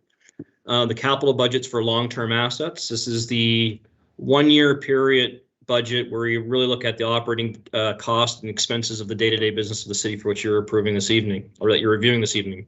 I apologize. The draft 2022 general operating budget is funded at $164,721,858, which equates to 4.7% increase year over year. The budget also includes a proposal to reduce the city's tax rate by 7.5 cents, moving the tax rate from $1.78.5, which was the highest tax rate in the province of New Brunswick, to $1.71 per $100 of assessment. If this budget is approved, the proposed $1.71 tax rate would be the lowest City of St. John tax rate in 24 years since 1998. The 2022 proposed budget includes focused investment driven by council's recently approved priorities, as well as meets the various financial targets contained in the long-term financial plan. Chair Sullivan mentioned that earlier. That includes meeting debt reduction targets, asset management targets, tax rate targets, reserve targets, and we continue to strengthen the city's ability to be sustainable and flexible while reducing the city's risks and vulnerabilities. The proposed budget also manages risk for the city, for which I will touch upon later in the presentation. And finally, another milestone in this budget is for the first time, the budget will be supported by revenues from St. John Energy, with a $500,000 support fee received associated with the launch of the Birch Hill Wind Farm project, a green initiative that aligns with council's green priority. So I'm going to spend just a little bit of time on this slide for the benefit of the members of council that are not on the finance committee. I apologize to the finance committee. They've heard me present this twice now. This is a very high level overview of the 2022 draft budget as it compares to 2021. So when we walk through the revenue lines, property tax and unconditional grant revenue, which is the first two items on the slide, represents approximately 90% of the overall revenue for the city. You can see property tax revenue is up $3.5 million from $125.9 million in 2021 to $129.4 million in 2022, which equates to 2.7%. And this is driven by the strong tax-based growth received in St. John of 6.24%. The unconditional grant is down 2.1%, or approximately $392,000. The third line you see in this budget is Lng Net Revenue. And just a little bit of background on this piece. Lng legislation was repealed in 2017 that saw the assessment for that property increase from a fixed amount of $18 million to an assessment of $98 million. However, by legislation, this is not confirmed by SNB until May 31st of each year. And in the past, we wouldn't have included this in our budget. We would just make the mid-year adjustments when we receive confirmation from SNB. But given that there's been several years without an appeal on this property, we are suggesting that this budget fully incorporate the Lng net revenue into the budget, which is approximately $2.06 million in additional property taxes that we receive when we receive confirmation in May. But that's offset by a reduction in the unconditional grant of $894,000 for a net impact of approximately $1.1 million associated with the Lng. Own source revenue in this budget is up approximately $840,000 over 2021, or 6.4%. And that really is to do with the windup of the parking commission into the city's books. So this includes off-street parking revenues, these revenues that were not part of the city's budget in 2021 because they weren't comprised of the city's budgets in 2021. And then finally, the last item is transfers from reserves into revenue. And this is approximately $2.3 million. And these transfers fully comply with the city's financial policies. This includes $500,000, which was set aside into a tax rate reduction reserve for the funds received from St. John Energy.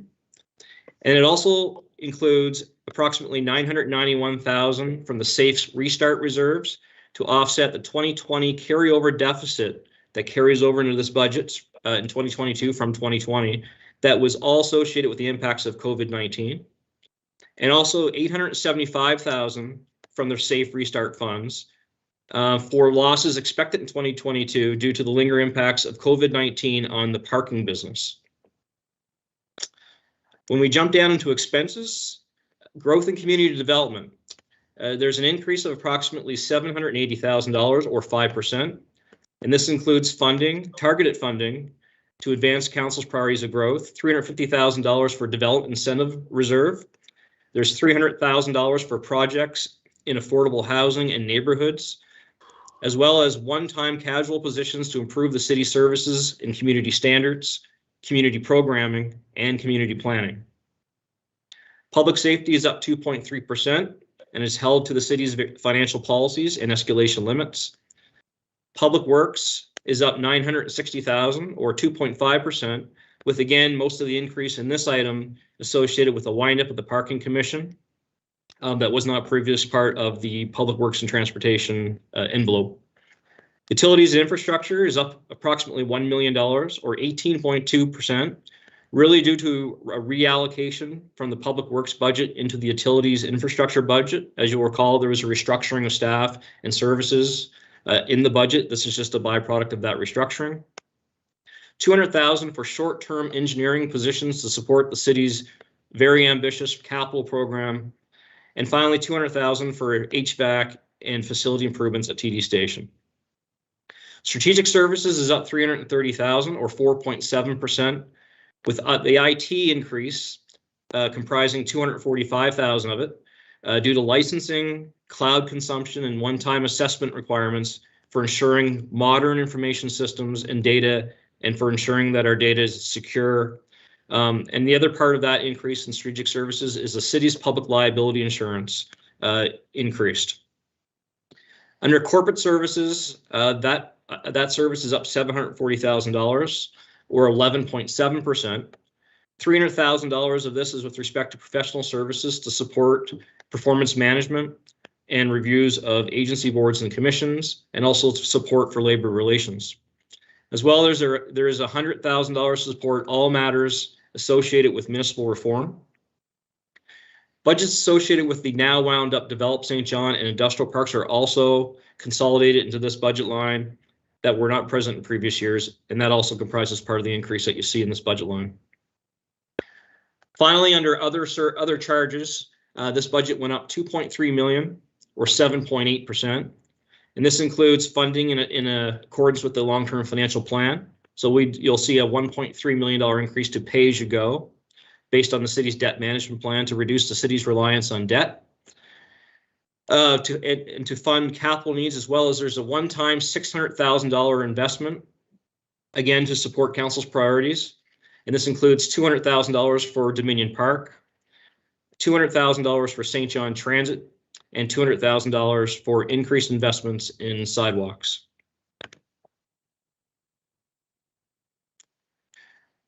This graph illustrates the city's overall budget since 2013, with a dip in 2021 representing the city's restructuring efforts. What's important to note on this slide is in the years 2018 to 2020, the budget increases on this slide was only made possible through short-term provincial assistance that ended in 2020.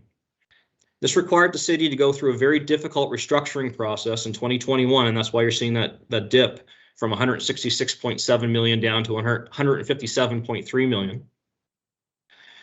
The 4.7% increase that you see in 2022 is as part of this proposed budget brings this budget back up to 164.7 million.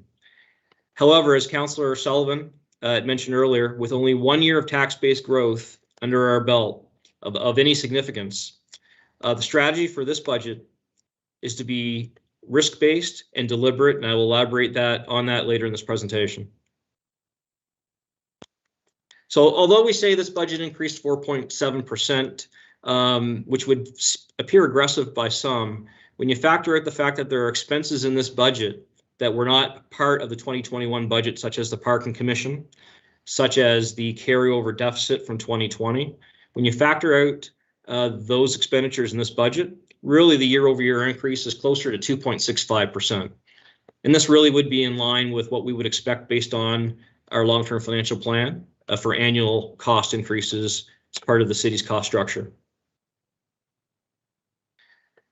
So one of the reasons we recommend a cautious risk-based approach to the budget is simply we do not have enough years of growth to justify adding fixed costs to the budget and increasing service levels. We talked a lot at the long-term financial planning stage of reoccurring revenue and sustainable growth.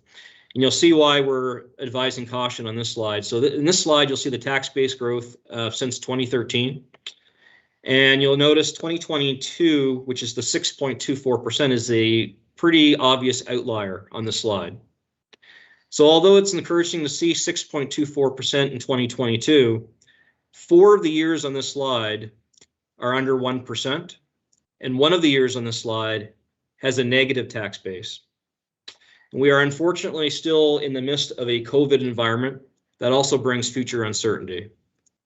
So what was discussed at the Finance Committee is there needs to be some further years of tax-based growth to ensure increasing service levels is sustainable for the city of St. John. And when looking at the city's overall tax-based growth compared to its benchmarks, the city, as I mentioned, 6.24%. And although it is significant, St. John's still below the provincial average of 8.01% and still below the growth rates of some of our key benchmarks that you see on the slide. And tax-based growth was driven heavily in the residential sector. And this slide shows that the city's residential tax base, like Councillor Sullivan mentioned it earlier, 7.86% tax-based growth, which is essentially on par with Quispam-Cis. Moncton experienced the highest amount of growth, with Fredericton, Ross and Grand Bay all hovering around 9% growth. And when looking at the non-residential tax base, I deliberately did not include the Valley because their tax base is predominantly residential. So when you look at Fredericton, Moncton, St. John, the tax base of Moncton is the highest at 6.05%. However, St. John does compare very favorably to Fredericton in the non-residential tax base increase at 3.68%. And you can see on this slide the major contributor to the structural deficit for the city in the years 2018 to 2020. And that's simply the fact that the tax base growth, which is in blue, the blue line, was less than the annual expenditure increases or inflationary pressures, the line in red. So you'll see in the line in red, it's around 2.7%. And from 2018 to 2021, we've had 3.39% growth, 1.86%, and 1.83%, and then 2021, 1.05%. It's when that tax base growth exceeds the red line when we can start having conversations about tax rate reduction, wage escalation increases, service enhancements to the community. But that growth needs to be sustainable. This slide just simply illustrates how we calculate our property tax revenue every year. So the first column is the tax base from 2021, applying the tax rate, the approved tax rate. The second column is the tax base for 2022 of the city with the proposed tax rate of $1.71. And it's simply a mathematical calculation. And we already talked about the revenue that's been transferred in from reserves, so I won't go through that again. In terms of wage escalation policy, the rate for 2022 is 3.04%. And just to remind council, that's based on the rolling average growth, the rolling 3-year average tax base growth for the city. So when you look at 2022 of 6.24%, you add 1.05% from 2021, and then you add 1.83% from 2020. The rolling tax base, the average of those 3 years is 3.04%.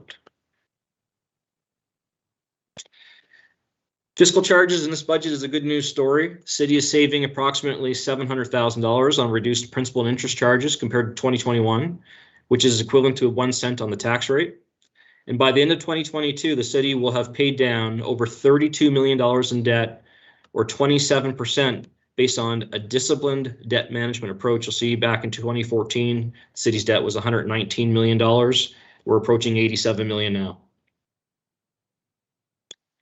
The slide's the same data and the same debt information, with the exception that with the consolidation of the Parking Commission, our debt is slightly higher as we add in the $6 million debt that remains in the Parking Commission associated with Peel Plaza Parking Garage. So the draft 2022 budget balances the need to invest in council's priorities with the tax burden of the community. It balances responsible spending based on sustainable growth with delivering value for money to citizens. And it balances leveraging tax-based growth to fund service delivery in a strategic way that does not place risk on the organization of falling into future structural deficits. And the Finance Committee considered these 7 factors when deliberating on the budget before endorsing the budget. And I'll go through each of these factors just very quickly. So we discussed this slide at the Finance Committee as being a visual cautionary tale, with the moral of the story being long-term financial planning is critical in good times and in bad times. You'll see on the slide, service and financial strategies need to be long-term to be sustainable and viable. And if you look at this, it shows that back in 2009, the city had tax-based growth of 9% in that 1 year.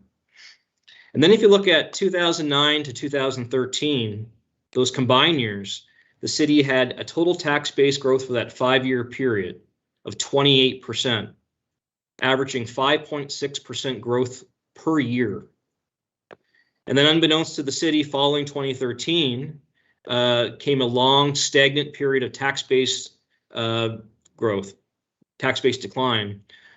So during the same 5-year period where we saw a 28% growth and an average of 5.6% growth, during 2014 to 2019, the city saw an average of 0.5% growth and a total of 2.59% growth in 5 years.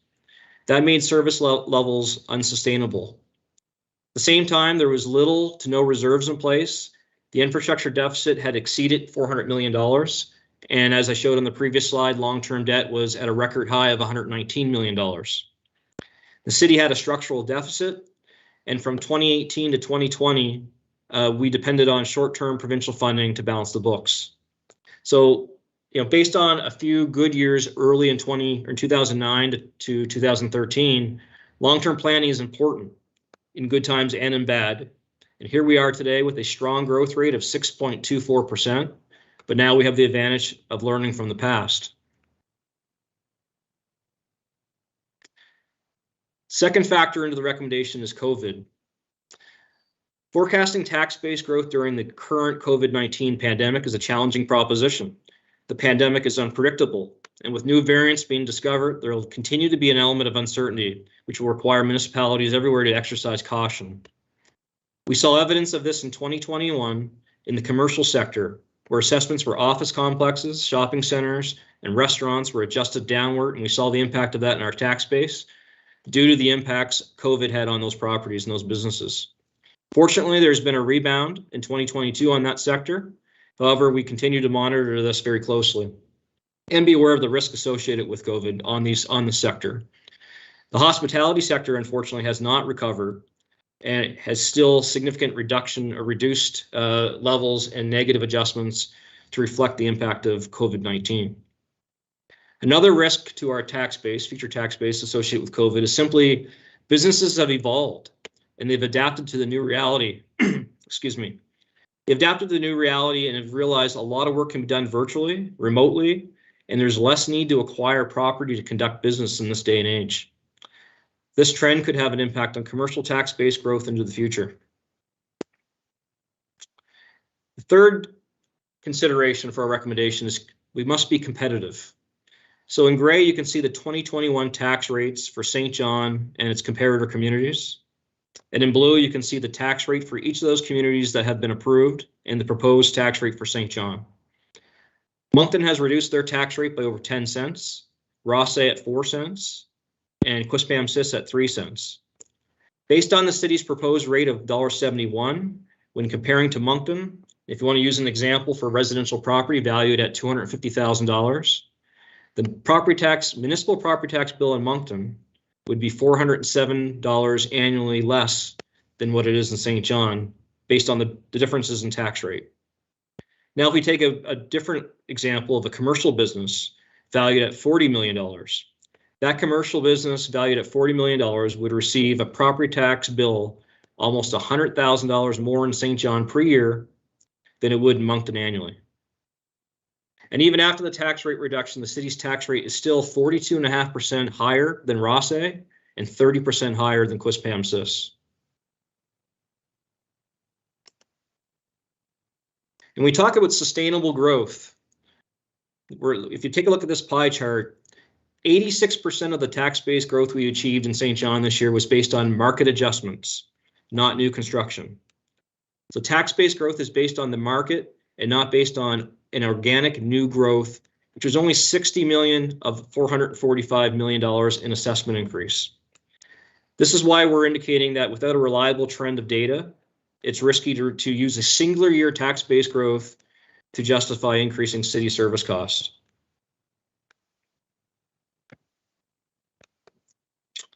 The next consideration the Finance Committee looked at was the risk to reassessment.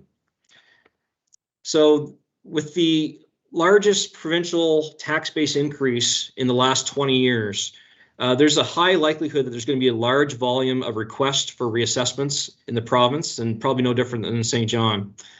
In 2021, just as an indicator, 55% of the requests for reassessments in St. John were successful, and it lowered the tax base in St. John by $21 million. When that happens, St. John, how this works from a tax perspective is we'll receive our full tax base in 2022, but when these requests for reassessments are processed, those negative adjustments get processed into the 2023 or the following year tax base.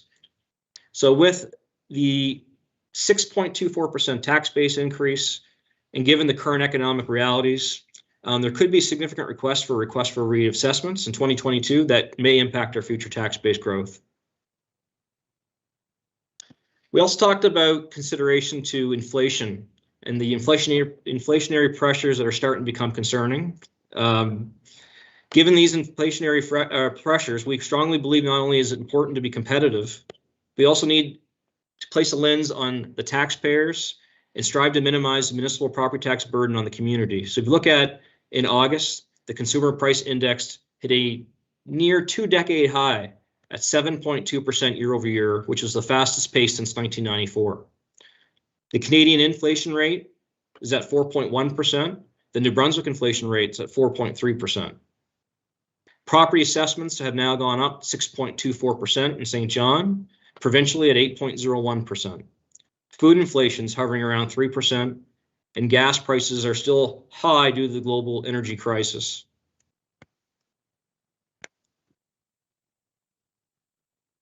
So with that, we looked at, with this budget, risk mitigation. And you see some examples of risk mitigation in the budget, such as the use of safe restart funds. But really what we suggested in this budget is until we see a sustainable trend of growth, that the budget focus on targeted one-time spends, which mitigates risk for council, mitigates risk for taxpayers, but also allows council to advance their strategic priorities. And I mentioned St. John Transit, additional sidewalk capital reserves, Dominion Park capital reserve, the affordable housing in neighborhoods, professional services. These all support council's priorities. These have been included in the budget.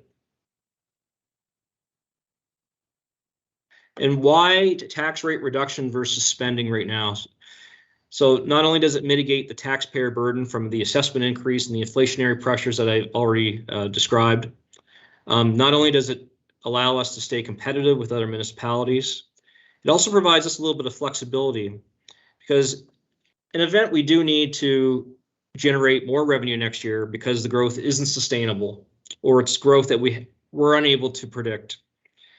We can still increase our tax rate by 1 to 2 cents and still be on track in the long-term financial plan, versus having to restructure, reduce cost, which is much more disruptive to an organization if that growth is not sustainable and you've provided an expectation in the community that those services would continue through your budget process. So strategic in terms of allowing time to provide, see if the growth is sustainable, and then risk management. And I mentioned that just a few minutes ago. So we believe this budget's in accordance with your priorities. I'm not going to list all the items on this slide.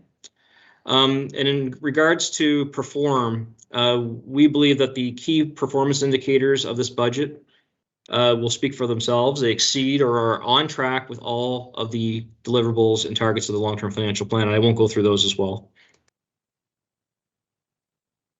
So in conclusion, this budget reflects council's priorities of grow, green, belong, move, and perform in tangible ways. For financial health, this budget will ensure the city continues to action the long-term financial plan, for which we see the results in falling debt, falling tax rates, falling infrastructure deficits, affordable wages and benefits, lower interest cost.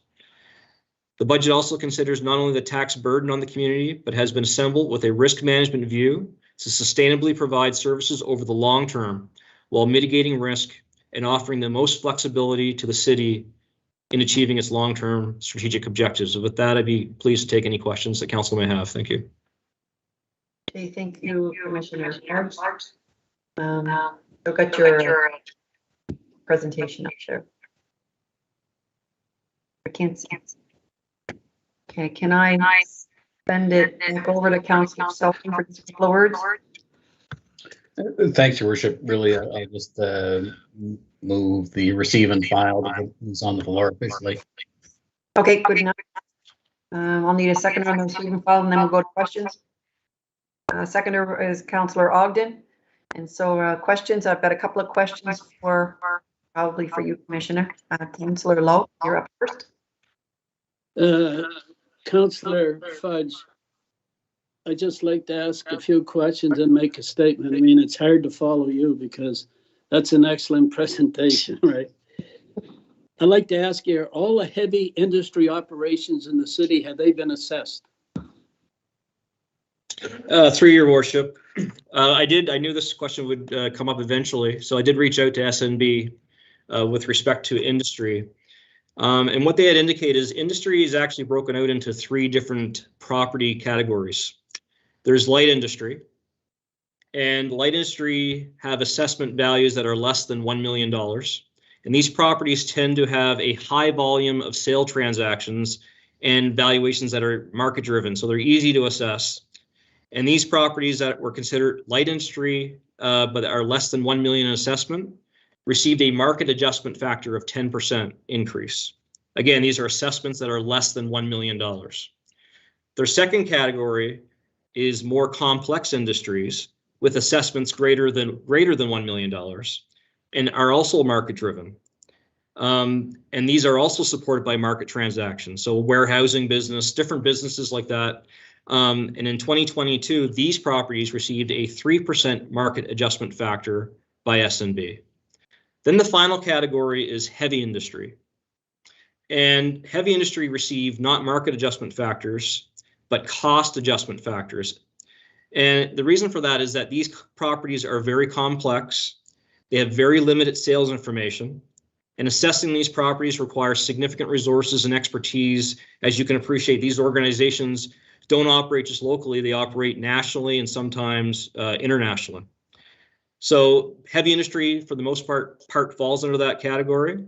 And for these properties, some of them were assessed at a 1% cost adjustment factor, and some properties in the heavy industry category haven't yet to be assessed, and they'll be looking at assessing that in the new year.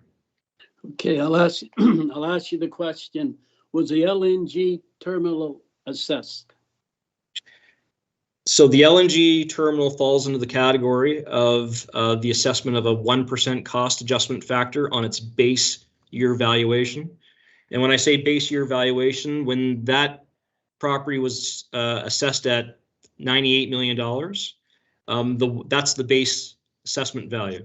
So in 2022, they've applied the 1% cost adjustment to the base, and the 2022 assessment is now $98,900,000. It just assessed a little less than $1 million, correct? Back in 2017, under the leadership of Mel Norton, the St. John Council was successful in removing the $500,000 a year to the assessed value. The assessed value dropped from 300 million to a building was actually cost $2.5 billion to build, but it dropped from 300 to $98 million, and that stayed there for at least 3 years. And what I like to say is that, and what I am going to say is, in 2019, the LNG had a 50% jump in productivity. And in 2020, it had a 25% jump in productivity. And I will read you the statement that I have. The LNG plant, under the general manager and industrial veteran, Courtney Jones, produced 30 billion cubic feet of gas, or 82 million cubic feet of gas per day. Production is up 25% from 2019, itself a 50% jump from 2018. So my argument is, Commissioner, that housing in St. John went up great. Much of it went up 20 and 25%, been reduced back to 10% because of the cap, right?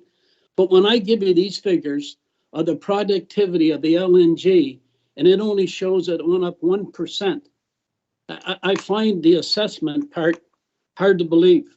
So all I'm asking you to do is that in some way, could you go back to the assessed people with the figures I had just given you, which I read from their report, and ask why it jumped 1% when I give you figures of 50 and 25% in productivity.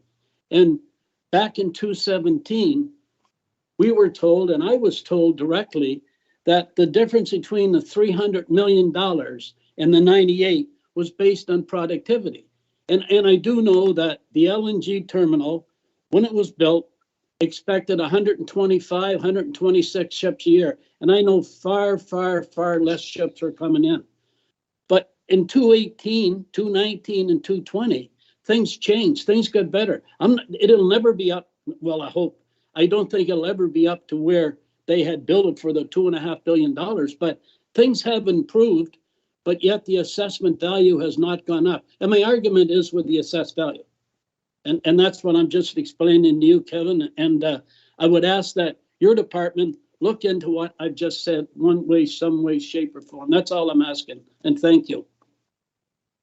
Thank you, Councillor. I'll move on to Councillor Harris. Thank you, Your Worship, and through you to the Commissioner. I 100% wholeheartedly agree with Commissioner Lowe.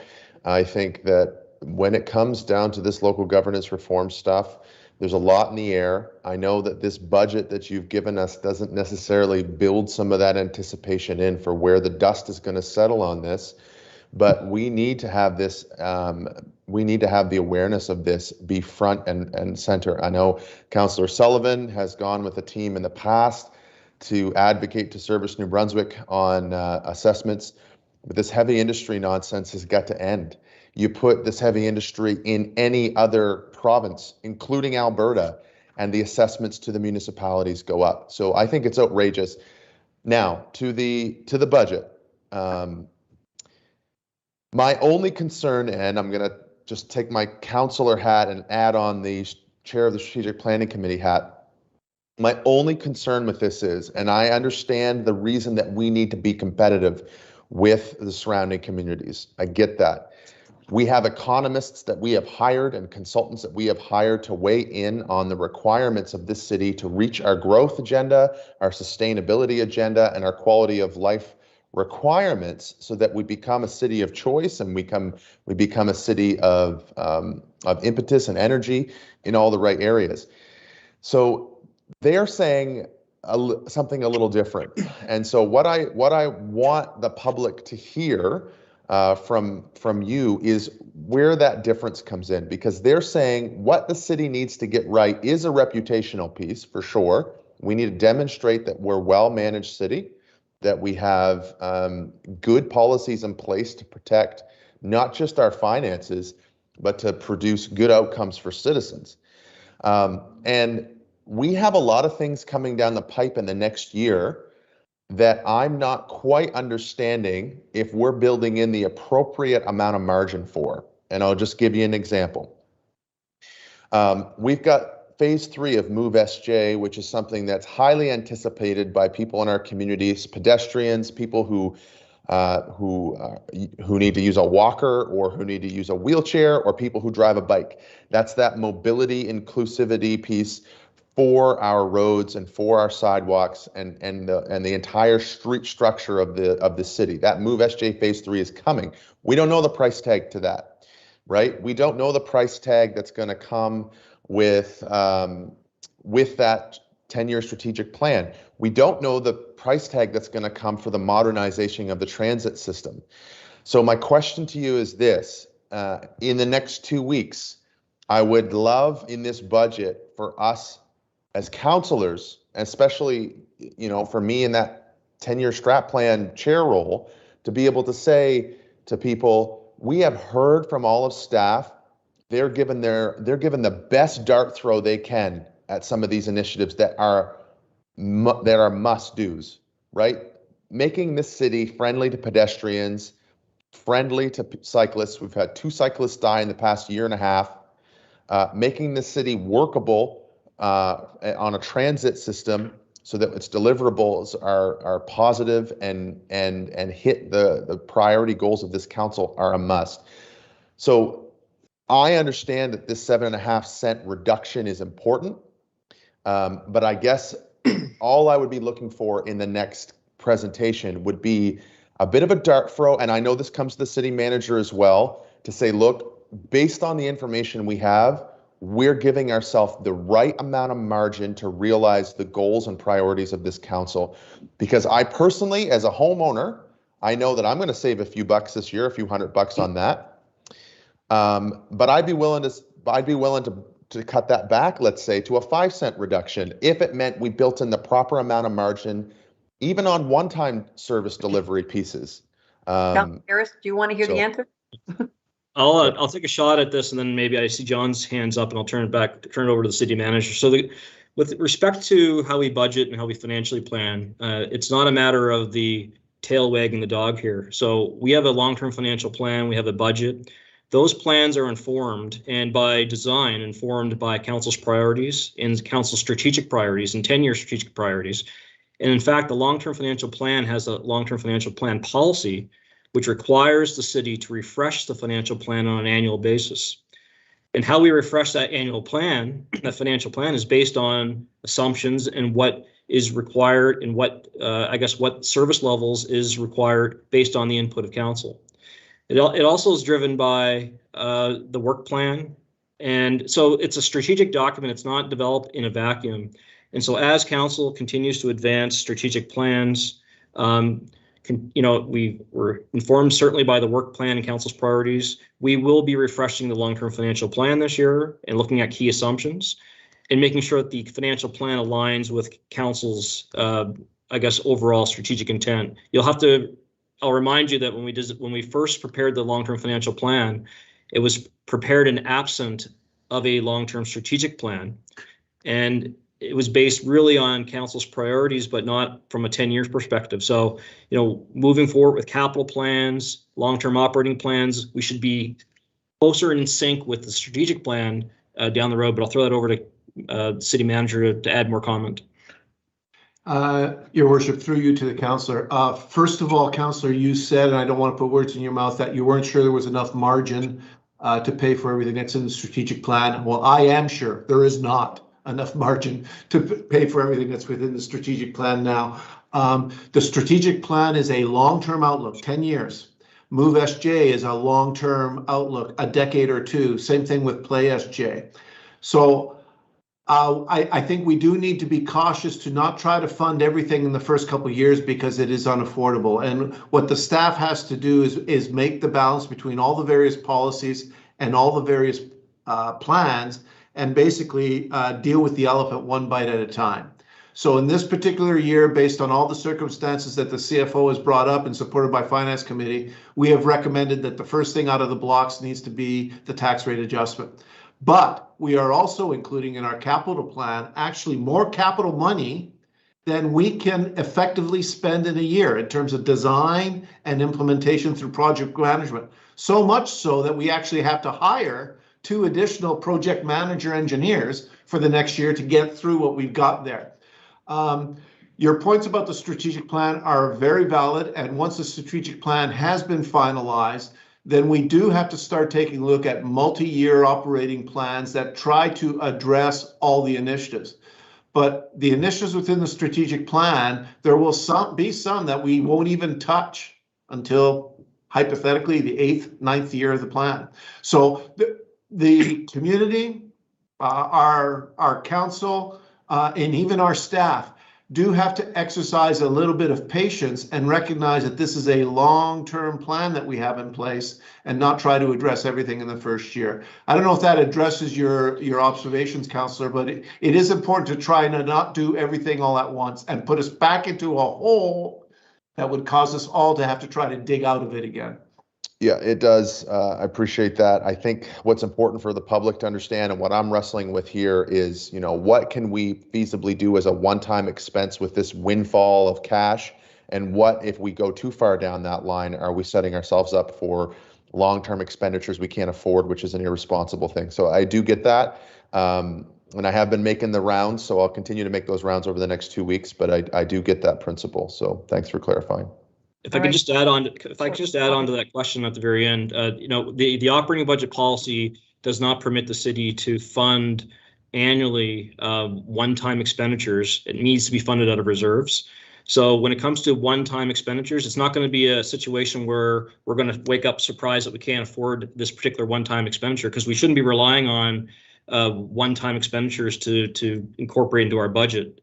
They need to be funded based on one-time sources, which are reserves. So really the operating budget, we have reserves in place to fund those type of expenditures. And again, it's really about strategic alignment between the financial plan and the city's various strategic plans.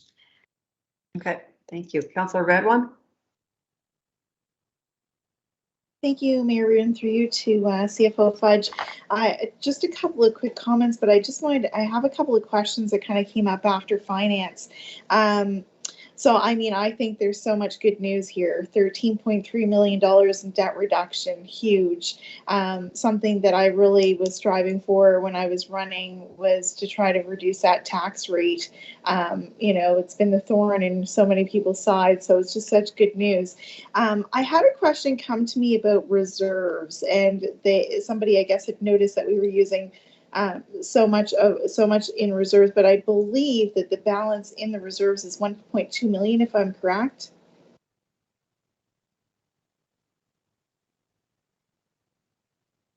I just want to make sure there's some. I'm not sure. Can you rephrase your question, Councillor? You're asking what the balance in our reserves are? Yeah, like if so if we had an emergency or something, what is the balance in the reserves? Yeah, so we have various reserves.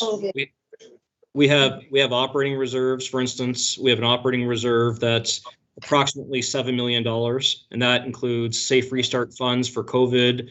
That includes winter management funds. That includes our growth funds. So we have capital reserves that have been set aside for our various capital programs. So we have a number. And in fact, you're going to see all of council is going to see the reserve funds at the next council meeting, because annually, as part of legislation, council has to approve all transfers into reserves and all withdrawals out of reserves and approve the final balances of reserves by the end of the year. So you will be getting a complete report to Common Council on the 13th that will ask for those resolutions. And I can tell you, we benchmark our reserve levels not only to our financial plan to make sure that they're sufficient to meet our financial objectives, but also to Moncton and Fredericton. And we compare we're very comparable to those other organizations, and we'll talk a bit about that on the 13th as well. Yeah, and I think that there's money in the utility for reserves as well. Yes, so the utility would be separately managed from a reserve perspective, but yes, there's also operating reserves, and that's a good news story for the utility because there were zero reserves as recent as a couple of years ago. So we're starting to build a little bit of reserve up there as well. And so that's good news. And CFO Fudge, you had spoken to the wage escalation policy, and I had a question come up because there is over $2 million in wage increases. But it's been my understanding that if there is assessment-based growth, then you do the 3-year rolling average, and it's basically guaranteed increase. Is that correct? So the wage escalation policy is a budget policy. It dictates how much the budgets for wages and benefits go up. It doesn't dictate how much particular wages should go up. So with respect to the wage escalation policy, the entire intent there is to make sure that the city can always afford wage and benefit escalations. So it's the budgets of the wages and benefits that can go up based on the wage escalation policy. So 3.04% that you see in this policy is for the budget itself. And we're far below that threshold at 2.3%.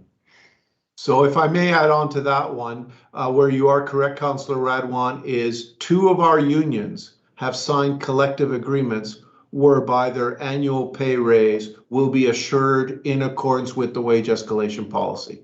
So the outside workers and transit have both agreed to this. So we will be bound by the collective agreement to take the budgeted amount that Commissioner Fudge has just mentioned and transfer it directly into a salary wage increase for Local 18 and for the transit union.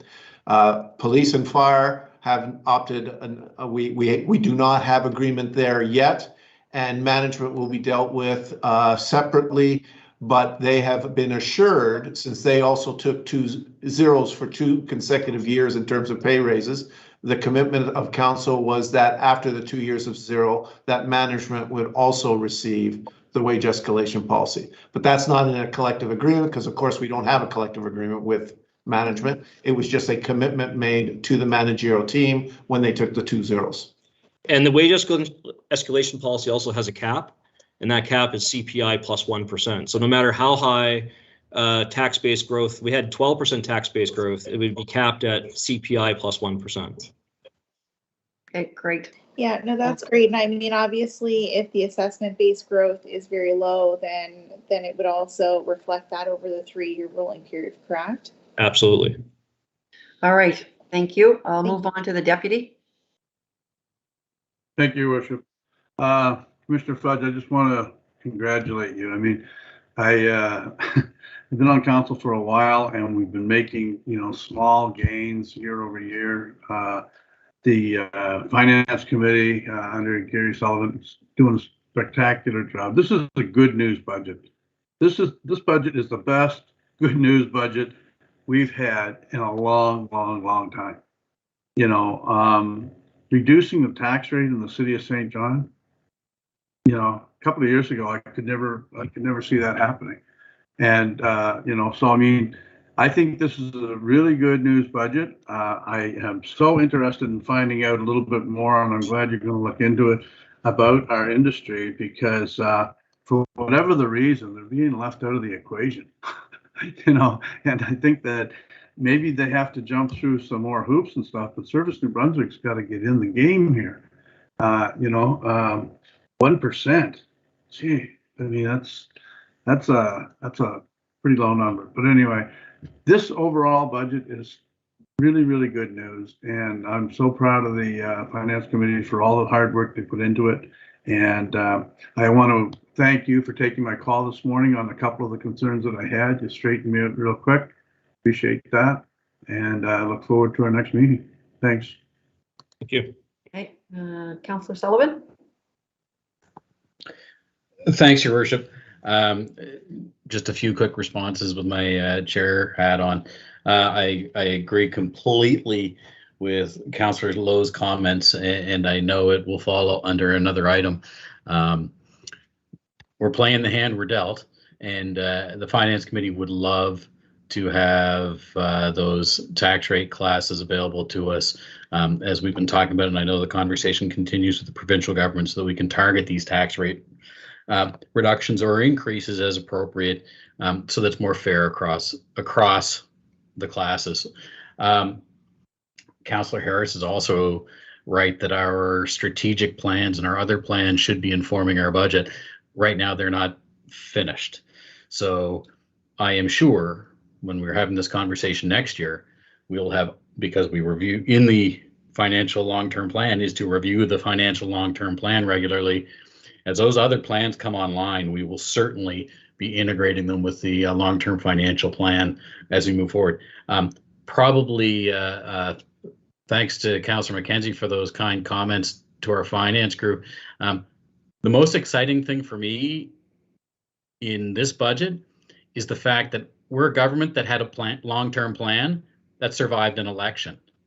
The success in this is that the last council brought and worked, and thanks to former Councillor Merrithew and his chair and leadership, but the fact that that plan was a solid plan, we talked about it and learned about it as a new council.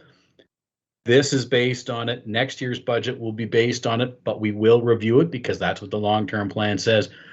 For me, the most exciting thing about this is that the City of St. John is following a solid plan. And what's it mean? It means we need about 3% in growth.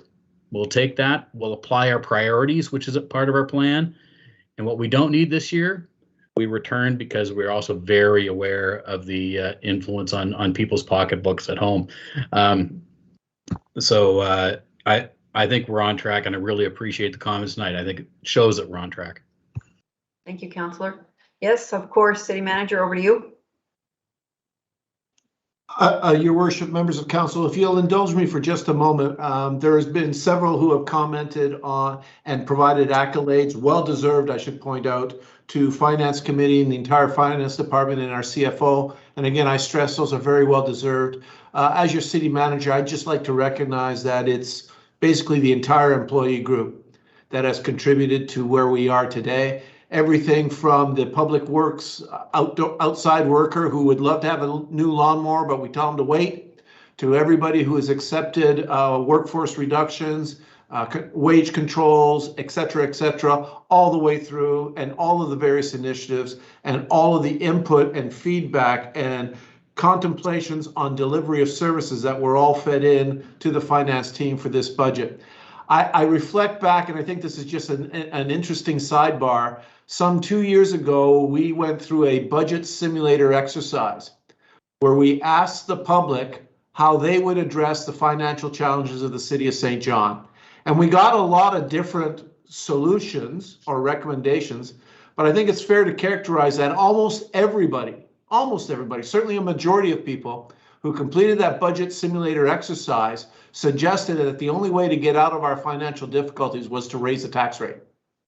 And they were supportive of that. And we now have before us a second sustainability budget where not only do we achieve the requirements, but the tax rate has been significantly lowered. I don't believe that most people have had an opportunity to reflect on how significant that is in comparison to 2 years ago. And again, I reflect back to the budget simulator exercise as anecdotal of that. Thank you for that indulgence, Your Worship. My pleasure. So I will also congratulate you, Kevin, and your team for your leadership on this. And I recognize that it goes across the whole of the city, all of the employees. Everybody's made a contribution to this. We all know that if you were on the last council, because we saw those when people took zeros, et cetera, to get us to where we needed to go. So this time of year has always been, I know Gary Sullivan loves it, but it's always been stressful. Like to know what's going to be coming forward in the budget, because we only just set our priorities, with this council just a few months ago. So we threw those into the cauldron with our, $164.7 million, and then we threw in our long-term financial planning policies and targets and practices, and we asked you to come up with a budget that we would all like, sort of like your Santa Claus, could you get us all what we asked for? And so I think you've done a pretty good job. So appreciate it. Anyways, the motion's on the floor for receive and file. And so I'll call the question. All in favor? Contrary minded? Motion carried. Thanks, Commissioner. Okay, City Clerk. Next item. Where's my sheet here? Your Worship, yes, we have another business matter, item 12.2 on the agenda, and this is the Winter Management Plan Overview, and Commissioner Hugenholtz will provide an introduction. Commissioner, over to you. Good evening, Your Worship. Director O'Reilly will be giving a presentation this evening on our Winter Management Plan, as has been custom over the last several years. So last year, we did have a considerable adjustment to our resource levels in terms of our winter management plan, but we did have an easy winter. Now our staff, our whole team, did do a review of our response after the first number of storms. We also did a review at the conclusion of the winter season. We took that information along with other inputs from our stakeholders, from the public, other things like development activity, and we are going to review this evening for you some adjustments that we have made to our plan. We're also going to touch on areas where citizens should be aware of the plan and some areas of shared responsibility. So with that, Your Worship, I'll turn it over to Director O'Reilly. Thank you.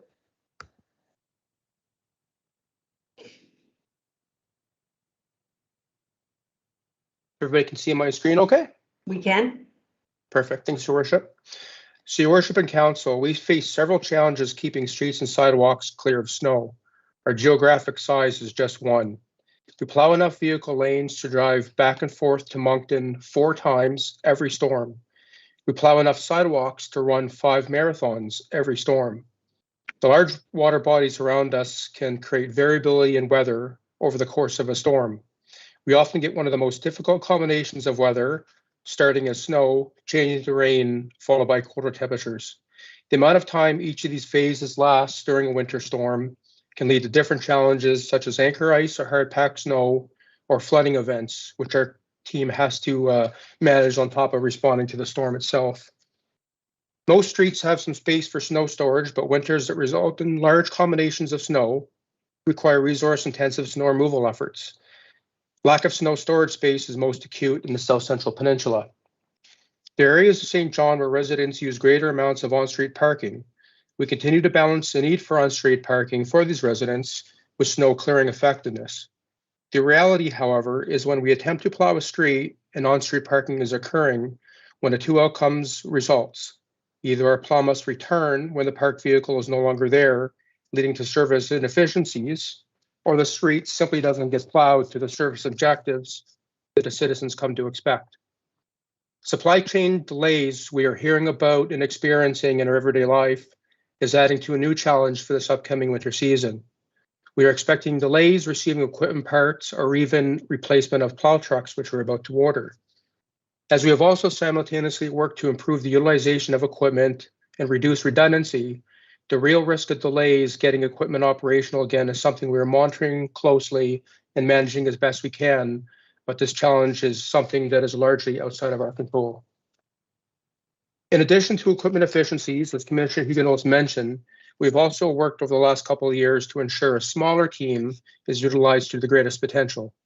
The city's winter management plan clearly defines the responsibilities of each team member involved in keeping our streets and sidewalks clear of snow. We also deliver other services during the winter, such as solid waste collection or even patching potholes. In addition, and as important, we are fortunate to have the team we have, albeit smaller, that are dedicated to delivering the service and the role each of them play in delivering that service. Because each winter storm in our city is different, our response to each storm can't be exactly the same either. The city's winter management plan includes 7 guiding principles that we refer to for each response given the variability of the weather. These are listed and described on this slide, and you will notice reference back to these in some of my subsequent slides.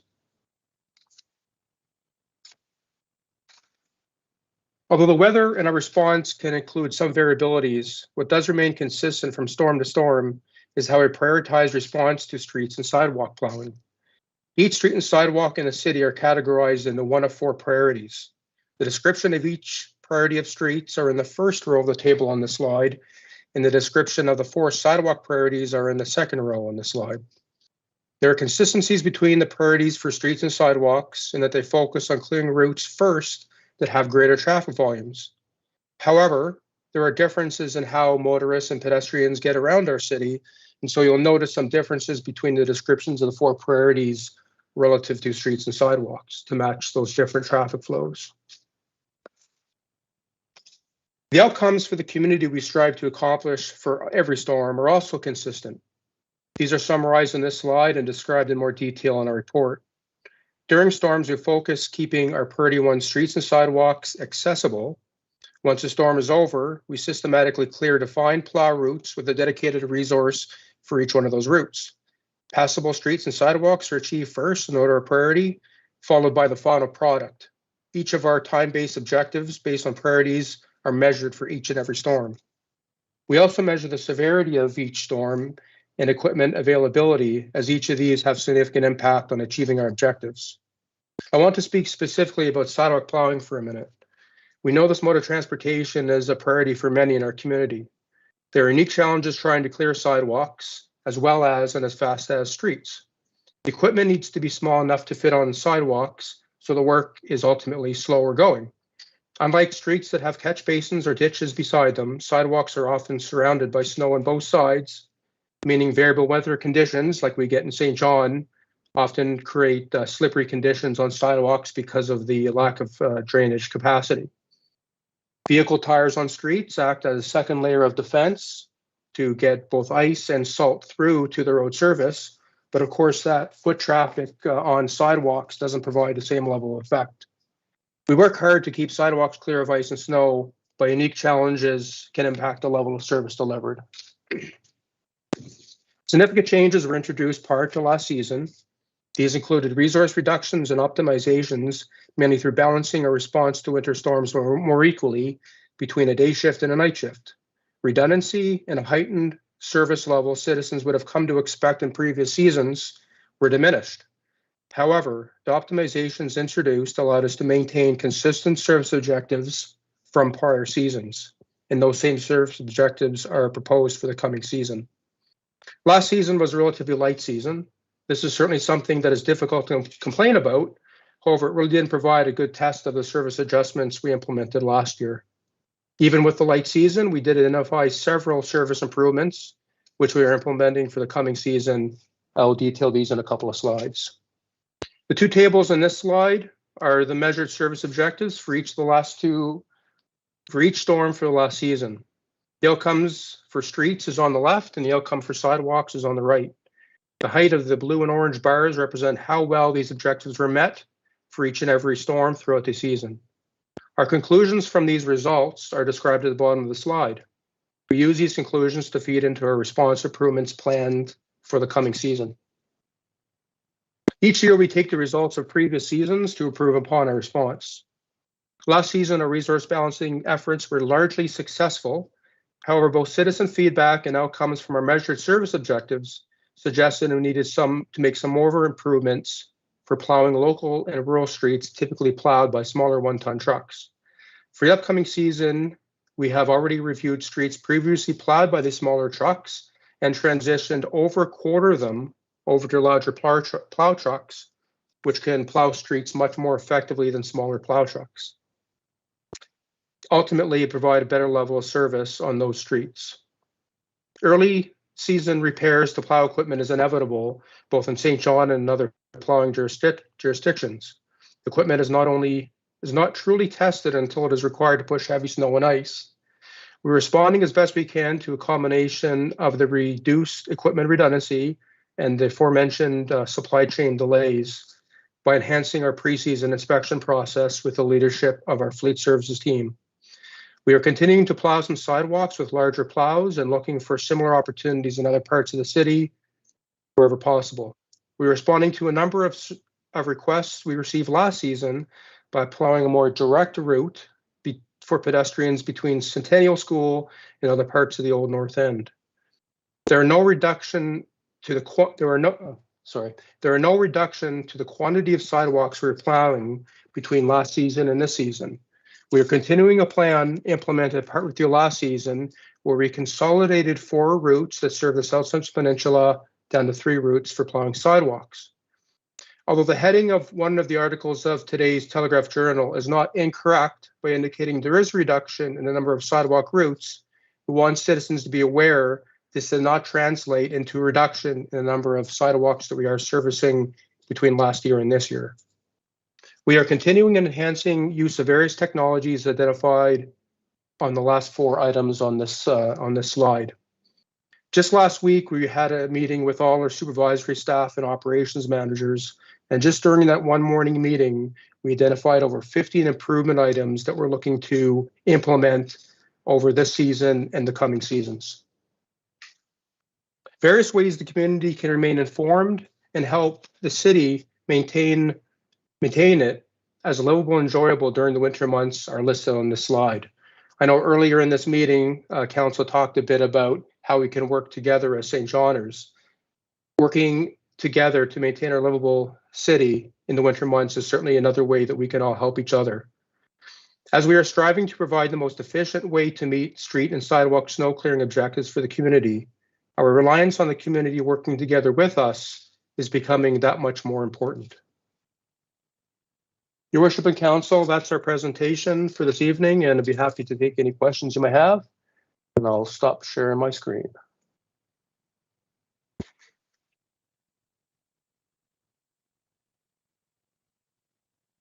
Thank you, Director O'Reilly. That's great. I do have a few questions for you here. I have the first councillor up is Councillor Ogden. Thank you, Tim. You mentioned about Centennial School, and I'm just wondering if the majority of Centennial School, which I think it is coming over from the Old North End. And so where Centennial School is might be a bit of an issue. We're sitting there with a school that's empty, Bourne School, which also could be an elementary school.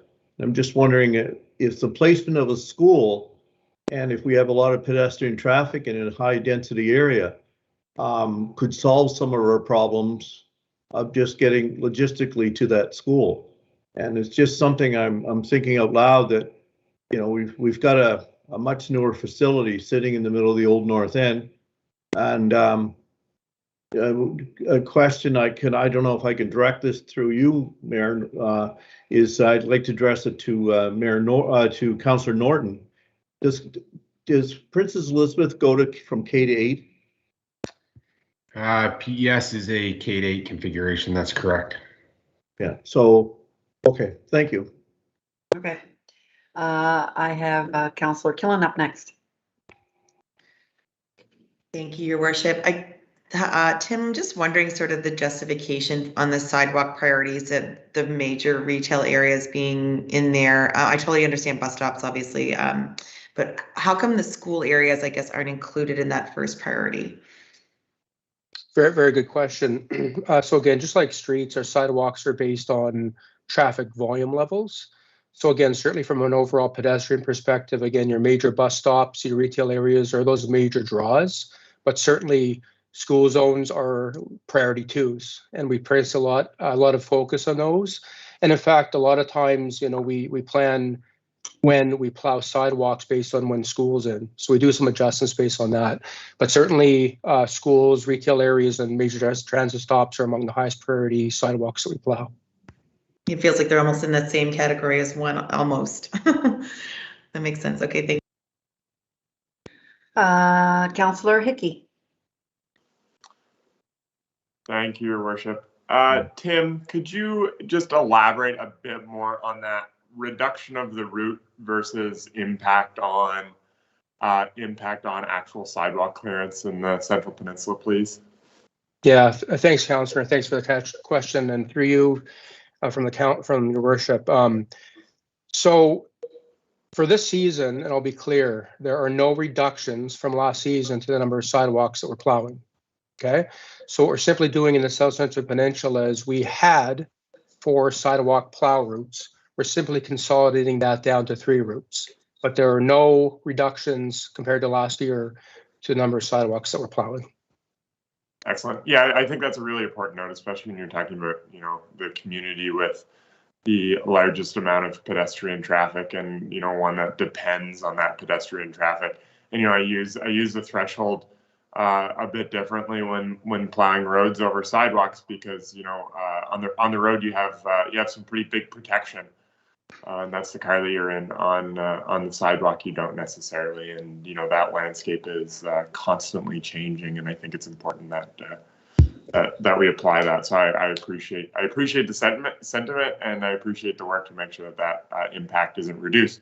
In the same breath, you know, I always say I like the approach of cities like Edmonton, who don't offer urban sidewalk plowing, rather ensure that any property owner with property adjacent to sidewalks is responsible for it. Significant savings for the city, and a creative way to have more efficient snow removal. Anyway, just my annual thought on that one. Thanks for the answer. Appreciate it. Thank you. Good idea, Councillor. Deputy. Thank you, Your Worship. Thank you, Tim, for the presentation. You mentioned that the trucks now have GPS in them, and I'm looking at, you know, we have the color-coded map that shows the priority 1, 2, 3, and 4. Is there a way for a citizen to pull it up and say, okay, there's my plow, I should be out in about a half an hour, I'll get out there and start shoveling? Is that possible now? Yeah, so we have implemented GPS, and we're using that internally to track progress of snow being cleared. Certainly something that we're looking at towards the future is using that GPS information and the priorities to essentially map out the routes of sidewalk plows, which when we get to that point will allow us to better inform both our street and sidewalk plow operators to be consistent in terms of how they plow, but also provide better information to the public in terms of when they can expect service to arrive. You know, something very similar to how transit is operating in terms of the next bus. We'll likely get to that stage at some point with when our plows will arrive on a certain street. So we are working towards that, absolutely. Yeah, excellent. I think people would really benefit from that.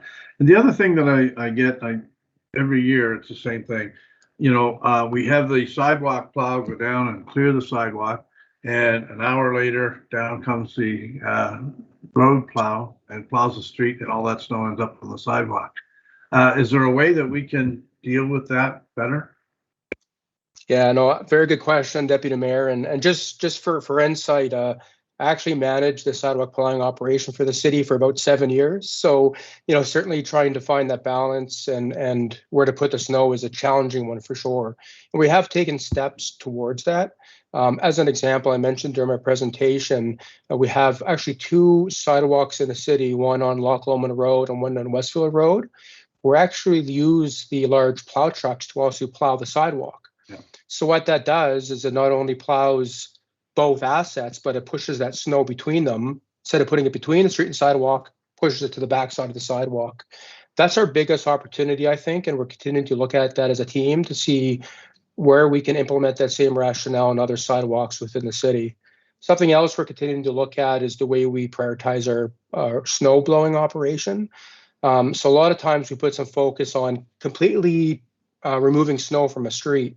We have an opportunity to look more closely at just doing the windrows between the sidewalk and street, and therefore we can cover more of those areas in the city continuously. So absolutely, we're trying to find those ways to get rid of that snow between the sidewalk and street, and we're continuing to make progress every year in that regard. My last comment, Tim, would be, I don't know if it was during Snowmageddon or when it was, but you sent in sidewalk plows to do the small courts, like in Portland Place, for example. And a sidewalk plow, they don't do the sidewalks in those courts, but they can go in and do that court out in like 5 minutes. It's an excellent little flexible machine to go in there. Are you giving any thought to continuing that practice? Yeah, that was Snowmageddon year, and it certainly brings back some bad memories for a lot of us, for sure. Yes, that's exactly the year we did it. We actually purchased probably in 13 or 14, and we started to buy them every year since, is more aggressive plowing or blowing gear for our sidewalk plows. And certainly that year during Snowmageddon, we put 2 or 3 of those into a street, and it cleared the streets really quickly. Again, during that year during Snowmageddon, we focused a lot of resources. We spent a lot of money to clear those streets and sidewalks. So we had not the luxury, but we had the opportunity that year to not only get the sidewalks plowed, but use those machines after sidewalks plowed to clear some of the streets. So it's just a matter of resource balancing is all it's about. Certainly, if we get the opportunity to fully clear our sidewalks, certainly moving those sidewalk plows into some subdivision streets is an opportunity. But again, we're challenged enough as it is to get our sidewalks plowed after each and every storm, but it's certainly an opportunity we could look at in the future if, and hopefully never, we get the same experience as Snowmageddon. Okay, thank you very much. Councillor Radwan. Thank you, Mayor. Reading through you to Director O'Reilly. First of all, I do probably the majority of phone calls that I've gotten have to do with things that you look after. So God love you. Actually the deputy had asked one of my questions, but I'm wondering when there's a street, and obviously the south end is maybe a little bit more unique, but say there's streets and subdivisions where there's a sidewalk on each side of the road. Is there a certain priority level where you decide just to do one side of the road for the sidewalk? Yeah, very good question. So again, in recent years, we have reduced the number of sidewalks that we plow. And I'm going to get Commissioner Huguenot to confirm, but I believe almost every street in the city that has sidewalks on both sides, separate from the South Central Peninsula, we're down to just plowing one side of the street anyway. So again, that brought us down to that 55% level. So again, absent of the peninsula, pretty much every other part of the city, we're down to plowing one side of the street anyway, consistently. And I'm also wondering, of course, we ended up with a surplus last year. So I'm just wondering if there's any thought to maybe at some point in the winter season to revisit whether or not more could be done. And obviously there's people resources too, and there's only so much equipment that you have.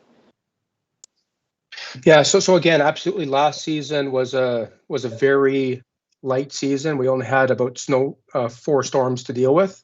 Of course, in 2021, we still have a couple weeks to go. So obviously today we had to put some resources out. I think over the years, the city's done a great job, and even in Commissioner Fudge's presentation, he talked about the reserve that's put in place for very heavy winters. You know, there was a time about 10 or 11 years ago where we had a couple of successive bad winters, and we kept upping the budget every year in light of those rough winters. So instead of doing that, we've gone through the process of putting a reserve in place and more modestly budgeting for a more typical year. So we will, hopefully more times than not, have seasons like last season that are very light. But certainly with some of the efforts we've placed towards reducing the budget, becoming more efficient, reducing utilization, reducing the budget, but also putting that reserve in place. More winters than not will be closer to the actual annual budget. But again, no matter what year it is, no matter what the budget is, to some degree, what we aim to provide consistently are those service objectives. So that's what we aim to provide. If we can do that and save $1 million, we will. But obviously, there's going to be some years we have to spend a bit more. Again, all dependent on what type of winter we have. So we aim to meet those service objectives from year to year, regardless of the, in light of the budget too. Thank you. Your Worship, if I may, I'd just like to build on that point for a moment. I think with climate change, we are obviously seeing different climate patterns. And I think that we have some work to do as we examine trends over years to make determinations as to what the budget and by consequence, the size of the workforce needs to be to address winter storm management.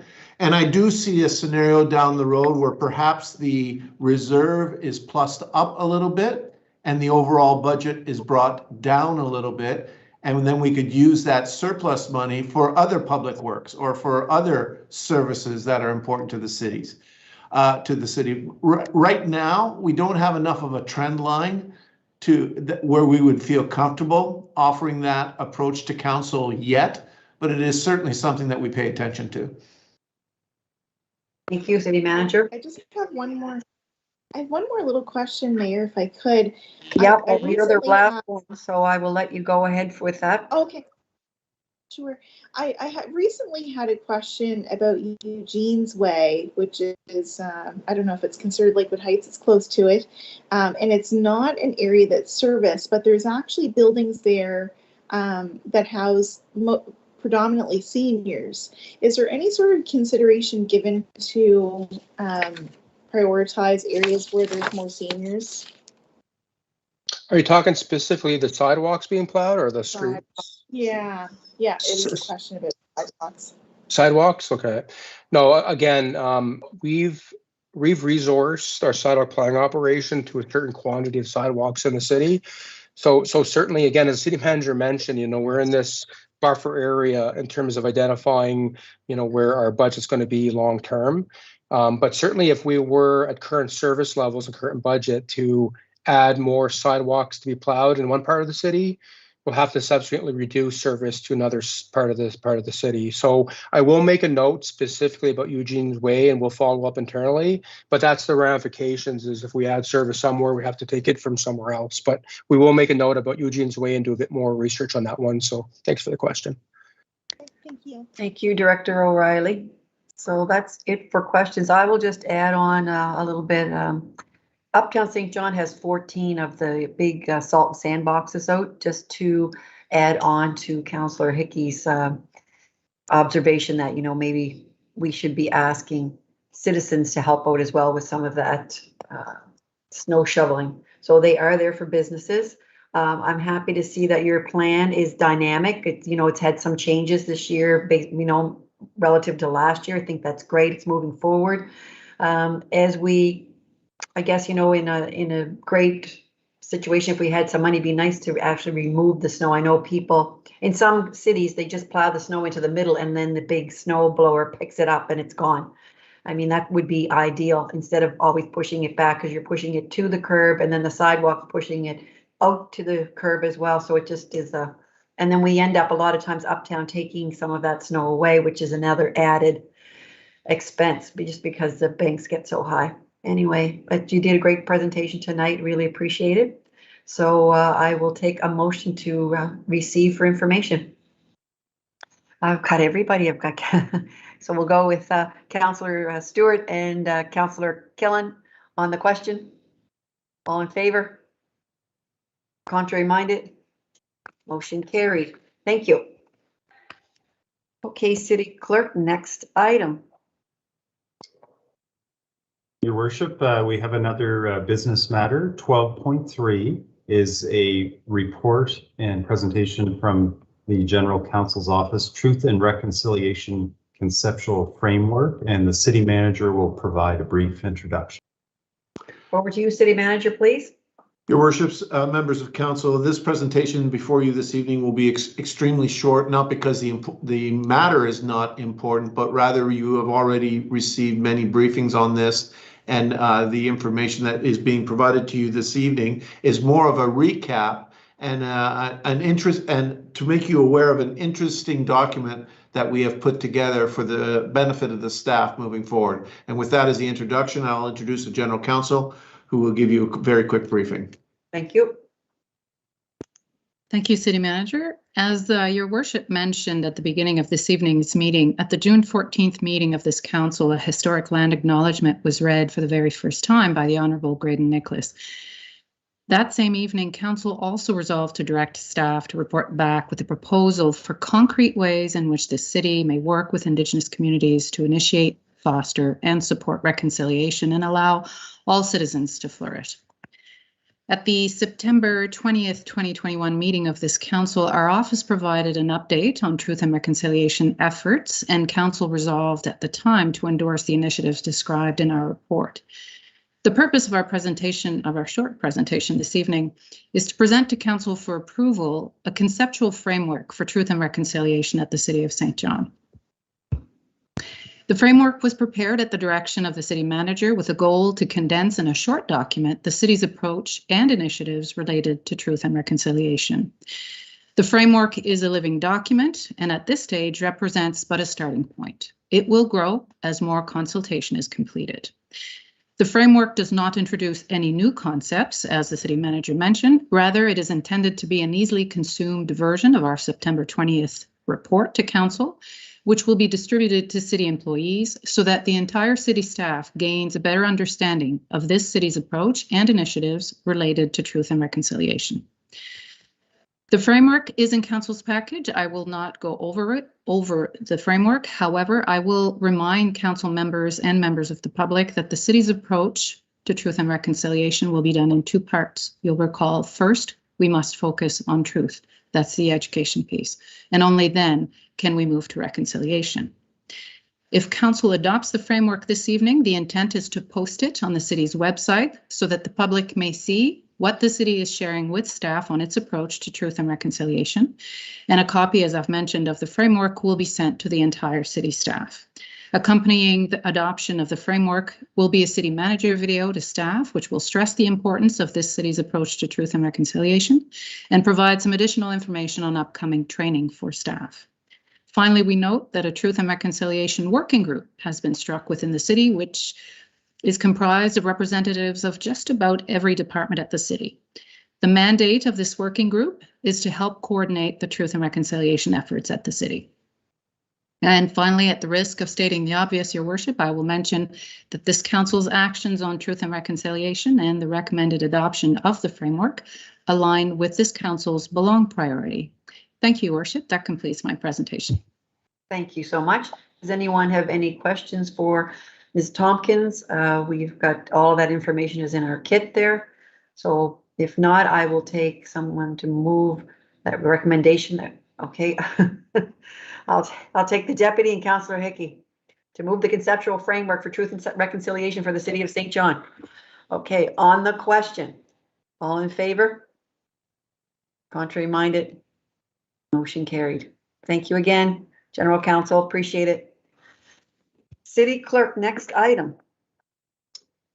Your Worship, next item is 12.4, and it's the St. John Water 2020 Annual Water Report. And Commissioner McGovern will provide a brief. Commissioner McGovern, over to you, please. Good evening, Your Worship, members of Council. Once again, the municipalities in New Brunswick operate public drinking water systems under conditions that are set out in what are called certificates of approval to operate. And these conditions are laid out for each municipality, and they're developed by the Department of Environment and Local Government and the Department of Health. The City of St. John is the approval holder of our public drinking water systems certificate that provides specific authority to operate the drinking water system. And condition 25 of that approval to operate requires the submission of an annual water report to the Department of Environment and Local Government. Typically, we would file this report annually in the summer months. However, we had to wait longer this year to access all of the data needed to compile this report. Next year, we expect to be back on a normal cycle of getting the report submitted. The City of St. John is very transparent in making all of its data available publicly annually. The 2020 annual water report with all of its attachments consists of over 1,000 pages of facts and data. And with that, I'll turn it over to Director of St. John Water, Kendall Mason, to provide a high-level overview of the 2020 annual water report. Thank you. Your Worship and members of Common Council, tonight we'll provide a few highlights of the 2020 operational year. I recommend customers of St. John Water review the annual water report for better understanding of the utilities work. In regards to the water production for the South Bay well field, 2020 marked the third full year water was pumped from the aquifer and delivered to customers after chlorination and orthophosphate treatment. The City of St. John made a decision in 2019 to reduce the water demand on the South Bay aquifer to allow the aquifer to recover to a water elevation greater than 1 meter above sea level. In February of 2020, St. John Water commissioned all the infrastructure required to supply 6 West Side neighborhoods with fully treated surface water from the Loch Lomond Drinking Water Treatment Facility. By reducing the number of customers supplied with water from the South Bay well field, the overall water withdrawal was reduced, allowing water levels in the aquifer to recover. The water level in each of the 3 production wells was above +1 meter mean sea level in November of 2020, and all water levels have continued to rise throughout 2021. The annual groundwater withdrawal from the South Bay aquifer in 2020 was about 1.4 billion liters. This represents about a 66.6% reduction in consumption over 2019, which was 4.2 billion liters. This water production represents approximately 30% of the maximum allowed water that can be pumped from the aquifer as per our approval to operate. In regards to water production from the Loch Lomond watershed, during 2020, annual water production for the Loch Lomond system, raw and treated, was 28.9 billion liters, an increase of 5.1 billion liters over 2019 water production. This increase can be attributed to St. John Water servicing areas on the west side of St. John from the Loch Lomond Drinking Water Treatment Facility in February 2020 to present. In regards to our chlorine consumption on the west side, for the South Bay wellfield groundwater system, 19.1 tons of sodium hypochlorite was used for the purposes of disinfection. Drop in chlorine usage for the west system compared to 2019 is due to the conversion of a large section of the west side neighborhoods to east drinking water. This was a significant reduction in chlorine usage, as 19.1 tons is only 40% of the consumption that occurred in 2019. A lot of our changes that have occurred in water production on the east and west side have been as a result of the conversion of those west side neighborhoods. A really important operational highlight for the water distribution system to point out to citizens and to councillors is in 2020, St. John Water staff reported to 30 water main breaks. This is 9 less than 2019. Figure 4 in the MNC report presents the number of water main failures per year for the period of 2010 2011 to 2020.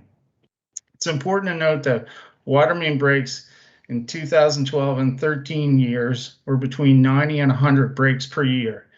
Now, breaks are approximately 30 per year, which in staff's opinion is a direct result of capital investments in water main renewals, which is a really good story for the water utility. A full copy of the annual report will be made available on the City St. John website tomorrow, November 30th. The recommendation as presented in the M&C report is as follows. It's recommended that Common Council direct staff to submit the St. John Water 2020 annual water report to the Department of Environment and Local Government and Department of Health. That concludes the presentation, Your Worship. Thank you, Mr. Mason. Does anyone have any questions on this 1,000-page report that's going out? That'll keep them busy. All right, I'll take a motion then to direct staff to send it off. Councillor Sullivan and Councillor Ogden on the question. All in favor? Contrary minded? Motion carried. Thank you. Okay. Check that one off. City Clerk, next item. Your Worship, next we're under the committee reports, item 13.1. It's from the Growth Committee, a year in review, verbal update from Chair Killen. Chair Killen, over to you for the last, I guess, May till now. May till now, exactly. Thank you, Your Worship. It is, yeah, I will clarify that it is a kind of a half-year review in lieu of January when we will have a full year review. So with that, I really want to thank the previous council to allow me to inherit this legacy, basically. You know, also the staff that have worked on these files for years, and the current committee who I am so lucky to be surrounded by. You know, I've inherited this incredible body of work, and so I wanted to sort of highlight what I've been fortunate enough to be a part of in the last 6 months. So bear with me as I talk about how much fun we've been having. So back in July, we actually established the new Growth Committee terms of reference, and established that we were going to look at 2022 through a lens of growth and quality of life. Like, how do those two things intertwine? We received new orientation. In August, we finalized and reviewed those terms of reference. We launched the Affordable Housing Action Strategy. We recommended the creation of a new policy to accompany the city's strategic real estate capital reserve. In September, we launched the City Market Strategic Planning process. You may have seen this around town, the I Choose To marketing campaign that was 5 billboards around the city, just talking about people living here, working here, retiring here in our wonderful St. John. We received an update on the city's new upcoming immigration strategy. And we recommended a brand new program to support ethnocultural groups in their establishment. Then in October, we actually received a big orientation around the city's award-winning one-stop development shop and how far those folks have come through a pandemic, a data, you know, a data breach and all these sorts of things, and are still managing to serve our citizens. And in November, we actually heard from the Growing in St. John series from Jen Brown, the past chair of Pro Kids. She really captivated us with her personal experience around the importance of giving youth access to sports and recreation, and just sort of the value of the work that Pro Kids does in our community every day. So big shout out to everyone involved there. We also got a great summary of the municipal goods and services in and around this quality of life initiatives that we're taking on for 2022, promoting livability and growth. Community Services presented a really great comprehensive overview. And what was really interesting about this is we heard not just from the commissioners, as much as we love y'all, we heard from the folks sort of at the next level, who run these programs like Sunshine Program, like all of our sports and recreation, all the parks, all the events, to really get a sense of how hard folks are working on these day to day. And also we looked at our new reporting framework for the ABCs, so our agencies, boards, commissions, and committees.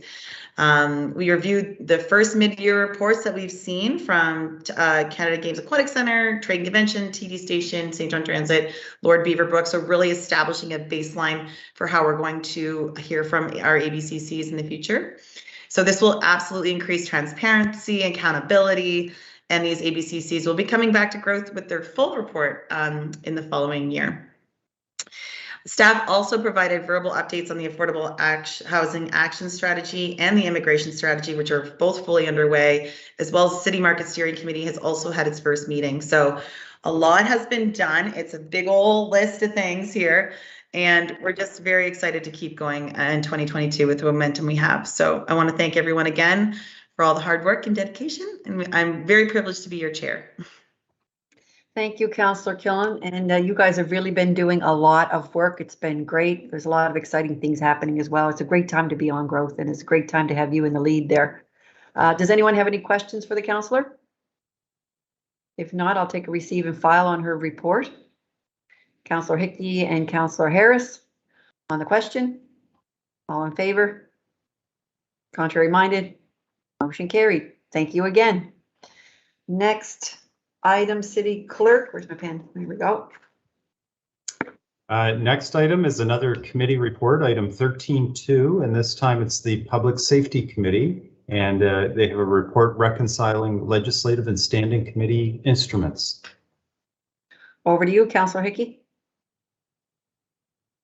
Thank you very much, Your Worship. And if I'll introduce this with just a brief update from our October meeting, and use it as a verbal update at this time. I am going to read some notes because, as you all know, public safety does get quite technical, and my ramblings probably don't help it. The agenda of the October meeting of the Public Safety Committee consisted of 3 service review assessments, a public safety service report that provided a 2021 snapshot of the St. John Fire Service, and follow-up report to a question asked by yourself, Your Worship, with respect to glyphosate, as well as a verbal update on the Public Safety Committee performance dashboard. 2 reports with recommendation for council's consideration are being presented tonight in relation to reconciling legislative and standing committee emergency management instruments as presented to the Public Safety Committee.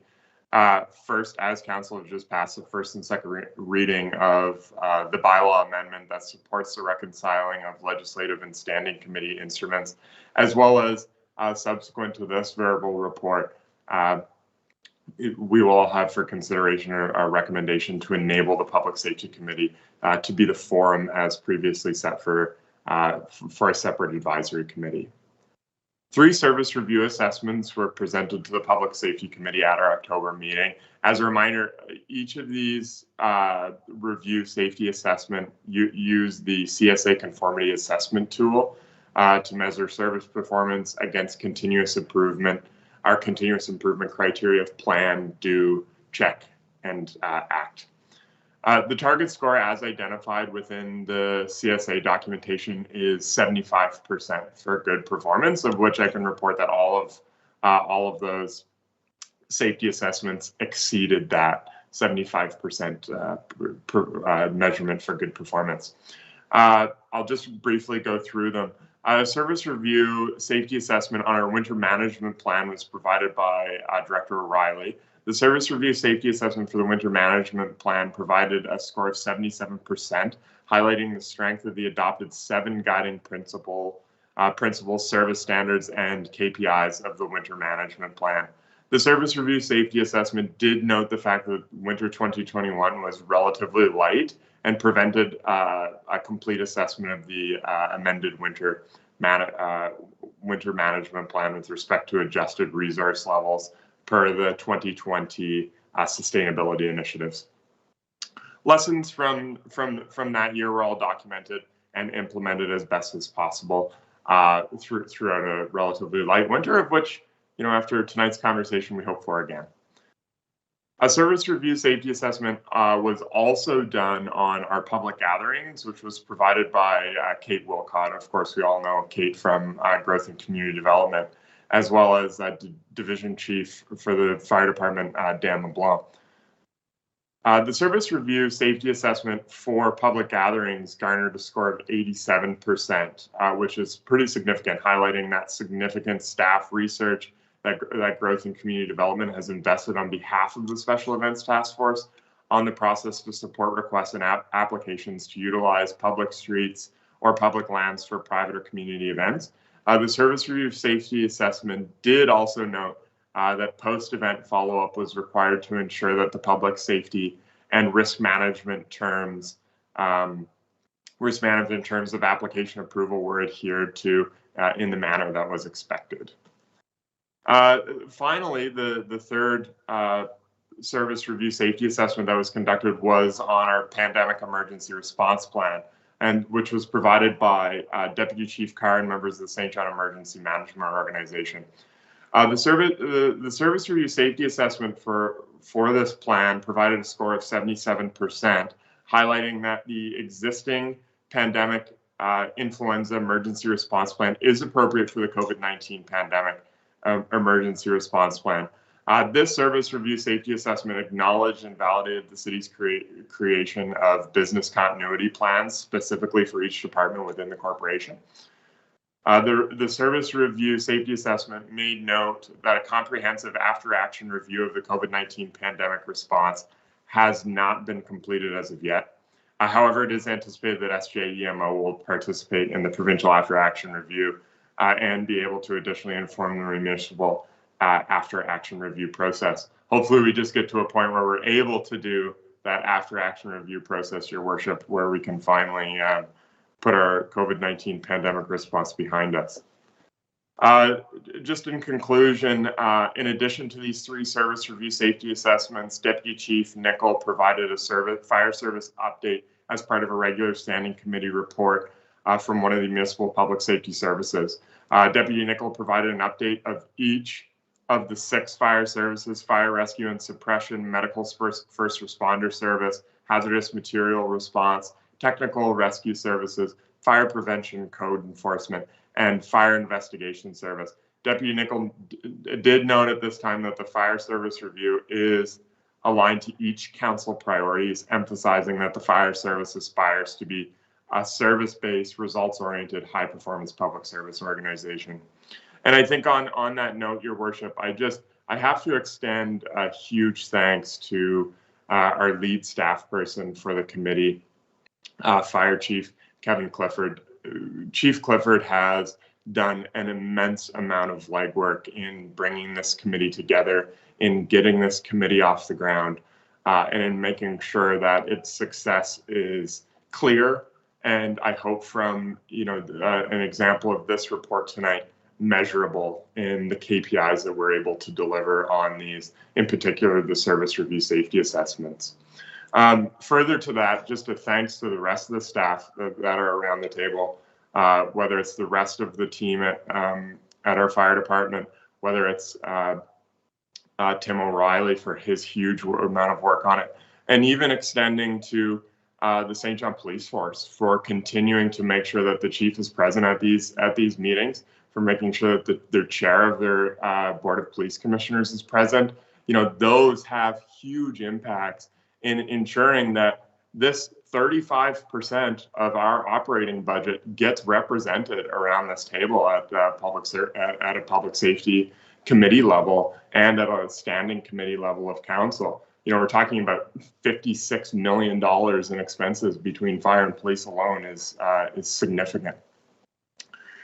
So with that verbal report on the Public Safety Committee, I will turn now to the introduction of this motion before council, specific to reconciling legislative and standing committee instruments. With respect to public safety, the city operates within the legislative framework that includes the regulation of emergency responses through the province of New Brunswick's Emergency Measures Act and the St. John Emergency Measures Bylaw. In addition to the public safety legislation, the city, through a March 28, 2011 resolution of Common Council, also established the SJEMO Advisory Committee as a standing committee. The coordination of the above three instruments across schedules, personnel, and staff, in conjunction with the Public Safety Committee's mandate, could be quite complex and create room for ambiguity, inefficiencies, and risk. As such, during the inaugural meeting of the Public Safety Committee, City staff committed to reviewing the various instruments with a goal to reconciling these with the Public Safety Committee governance model. City staff further committed to revert revert with recommendations, if appropriate, to committee regarding the broader environment and the application of these various instruments with a view to ensuring efficiency of governance and procedure, as well as an improved approach to continuous compliance. As part of the above review, staff examined the provisions of each of the public safety legislative components applicable to the city with a purpose to determine whether the provisions of the instruments that this act, whether it's an act, bylaw, standing committee of council, could be satisfied through our public safety committee framework. Staff is confident that reconciling the legislative and standing committee instruments within the municipal public safety committee domain will provide a much more effective and efficient approach to ensuring that this community's public safety efficacy. The purpose of this report that we're seeing here in 13.2 is to seek Common Council's resolution that the municipal roles and responsibilities as provided by the Emergency Measures Act for the province of New Brunswick and the St. John Emergency Measures Bylaw, EM7, be assigned under the construct of the City of St. John Public Safety Committee of Common Council, and further that the standing committee known as the St. John Emergency Management Organization Advisory Committee, established in March 2011, be dissolved, since the newly formed Public Safety Committee will satisfy the advisory mandate of the standing committee while maintaining a mechanism for broader public input. And with that, Your Worship, that is all I have. Are you going to move that, Councillor Hickey? I will enthusiastically move both Excellent. that verbal update and the recommendation from staff. It was very enthusiastic. I'll take the deputy as a seconder on that. Good grief. All right. Any questions for Councillor? I think he's covered everything. There is nothing. I've covered every word available. Yeah, we all noticed. We all read it. Okay, Councillor, good job. On the question. Oh, Councillor Stewart, do you have your hand up? I just wanted to make a comment there, Your Worship, that not everybody can make that sound sexy and exciting like that, David. Good job. Well, you can offer that sexiness in that statement to Chief Kevin Clifford. So there you go. Oh. Bet you All didn't right, so on the expect that to be question, all in favor? Contrary minded? Motion carried. Thank you again. City Clerk, over to you. Yes, Your Worship. Next, we have under General Correspondence, item 15.1. It's Hospice Gala 2022. A request to purchase a table of tickets. Recommendation is to refer this to the clerk's office to purchase the tickets. Councillor Hickey and the deputy on the question. All in favor? Contrary minded? Motion carried. Next item. Your Worship, we have a number of items that have come from Committee of the Whole. So the first is 17.1, and it's a recommendation from Committee of the Whole with respect to lease of land 125 Station Street. And I can read the resolution quickly. Please, that'd be great. So the resolution on this item is that in accordance with the request of Tri-Maritime Bus Network, Inc., the city terminated its existing lease with Tri-Maritime for the premises located at 125 Station Street in St. John, that the city enter into a lease in the form as presented to the Committee of the Whole at its November 29th meeting with 727720 NB Inc. for the premise located at 125 Station Street, and that mayor and clerk be authorized to execute the necessary documents to effect the termination of the lease and any documents ancillary thereto. Thank you. I'll take a mover and a seconder on that, please. I have Councillor Killen and I have Councillor Ogden on the question. All in favor? Contrary minded? Motion carried. Thank you. Over to you, Common Clerk or City Clerk for the next item. Next is 17.2. It's another recommendation from Committee of the Whole, sale of land at 164 St. John Street. And the resolution for this item would be that the city enter into an agreement of purchase and sale with Jamie Douglas granted in the form as presented to Committee of the Whole at its November 29th meeting for the sale of a parcel of land bearing PID number 367334, identified as Civic 164 St. John Street, and that mayor and clerk be authorized to execute said agreement for purchase and sale and any other document necessary to effect the transaction. Thank you. I'll take a mover and a seconder on that. Councillor Lowe and Councillor Harris on the question. All in favor? Contrary minded? Motion carried. Next item, City Clerk. Next item is 17.3, and this is a resolution from Committee of the Whole with respect to Rogers Hometown Hockey. And for this item, the recommendation is that the city enter into a letter of agreement with Rogers Media as attached to MNC 2021-339 to host hometown hockey event, and that the mayor and clerk be authorized to execute the necessary documentation.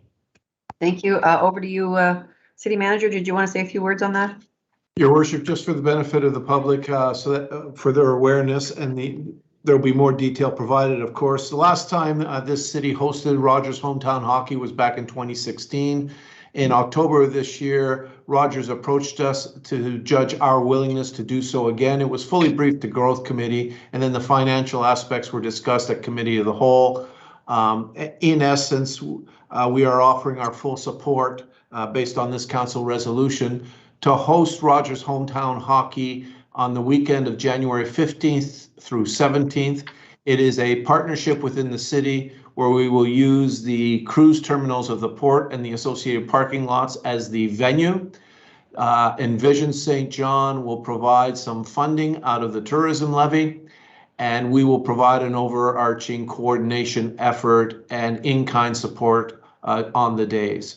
And therefore you have the motion before you this evening so that we can proceed with the detailed planning. Of note, we have the challenges of COVID, and therefore there is an understanding with Rogers Hometown Hockey that depending on how COVID unfolds, we reserve the right to cancel the event up to 7 days prior to its execution. Thank you, Your Worship. Thank you. Okay, so I will take Councillor Hickory and the deputy a motion on that. On the question, all in favor? Contrary minded? Motion carried. Next item, City Clerk. Next item is 17.4. It's a Committee of the Whole recommendation with respect to the response to the white paper. The city manager will provide some comments, and then I can read the resolution after that. Thank you. City Manager, over to you. Your Worship and members of Council, through Committee of the Whole, we have had discussions on the impacts of the white paper, some legal considerations and some financial considerations as well. And we are happy to introduce into the public record this evening, first of all, a response letter to the province of New Brunswick on the white paper. And then secondly, to announce the stand-up of an ad hoc committee of council. And I would like to spend just a few moments to highlight both. First, the draft response to the provincial white paper, once properly formatted and signed by the mayor tomorrow morning, it will be posted on our website for the awareness of the public, and the letter is being signed by the mayor on behalf of council to Minister Lng at the provincial government. For this evening, I will simply read the executive summary of the letter. The letter in its entirety, including the executive summary, is 5 pages long, and therefore we believe that a quick recap at the front was appropriate, and I will introduce that into the public record, and I quote, executive summary. We recommend and thank the government of New Brunswick for the release of Working Together for Vibrant and Sustainable Communities white paper. This is a significant accomplishment that will help propel our province forward. We see many benefits to the actions identified within the reform and will seek every opportunity to support the provincial efforts for this transformative change. Our renewed energy and optimism are tempered by some concern as key areas of the reform related to cities as urban centers and engines of growth require either a greater focus, further clarification, or immediate action. As we move forward, we hope to see some additional concrete initiatives that accelerate growth in our cities. We also need to secure our provincial and federal funding, since cities should not have to shoulder the costs of reform in the rural areas. We request more information to support the value of enhancing the regional service commissions as outlined in the white paper and how the associated risks will be mitigated. Finally, we are disappointed in delays to comprehensive tax reform. We know that strong cities lead to strong provinces. As one of the 3 largest cities in New Brunswick, with a sharp focus on growth, we stand ready as partners to work towards our shared success and prosperity. Eyes are on New Brunswick. Our future is bright, end quote. That is the executive summary. In the pages that follow, there is additional amplification and detail on the points that have been included in the executive summary. And again, that will be made available tomorrow once the mayor has signed the final version. With that, the second part of this was a decision of Committee of the Whole to form an ad hoc committee of council on municipal reform. We have created terms of reference for that. That will be made available in the report that will be provided tomorrow. And in essence, this ad hoc committee will act as the liaison of council with the government of New Brunswick to move forward on this ambitious path. To conclude, therefore, Mayor, there are 3 specific motions as part of the staff recommendation, and I'll hand back to the city clerk to quickly read those 3 motions. Over to you, City Clerk. The motions read as follows: that council endorse the letter in the form presented to Committee of the Whole at its meeting of November 29th and authorize the mayor to sign and deliver to the following: Minister Alain, Premier Higgs, Mr. Ryan Donahue, Union of Municipalities of NB, Cities of NB Association, Mayors of Grand Bay of Westfield, Hampton, Quispamsis, and Rothesay, and that council approve the terms of reference for an ad hoc committee to engage the Working Together for Vibrant and Sustainable Communities white paper response, and that council appoint members to the ad hoc committee. The members will be as follows: Mayor Reardon, Councillors Lowe, Norton, and Killen, with an alternate councillor being Councillor Sullivan. Okay, so I will take a motion on that. Councillor Hickey and the deputy. On the Councillor Harris, you have a question? Not a question, just a comment, Your Worship, if it's okay, just a quick one. I know that there has been a lot of lead up to this, and there is certainly some more that the city needs to have happen. And so just for the public, if you're watching and you've been tracking along, you'll know that in the last provincial election, this was a hot button topic. Our former mayor made it, a centerpiece of the election. And, we as councillors had high hopes to see what was going to come. And there's still a lot more work to do. And so we as the rest of council and me, myself, I'm certainly hopeful that this ad hoc committee can have those kind of conversations to push this to the place that this city has needed it for a long time. So we haven't dropped the ball on this. This is just a reiteration of that continuing. Thanks. Thank you, Councillor. Just been volleyed to another team, and away we go. All right, so on the motion that's on the table, all in favor? I'm losing my mind. Thank you. Contrary minded? Motion carried. Thank you. Okay, so you better be careful, Your Worship. That'll be front page of the paper. Probably. Okay, City Clerk, over to you.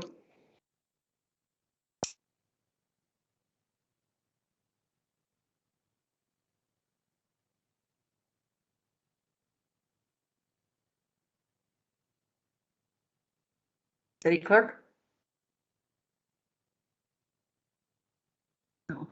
Uh-oh. Motion to adjourn then? Oh, no, we have one more item. Oh, sorry. Close.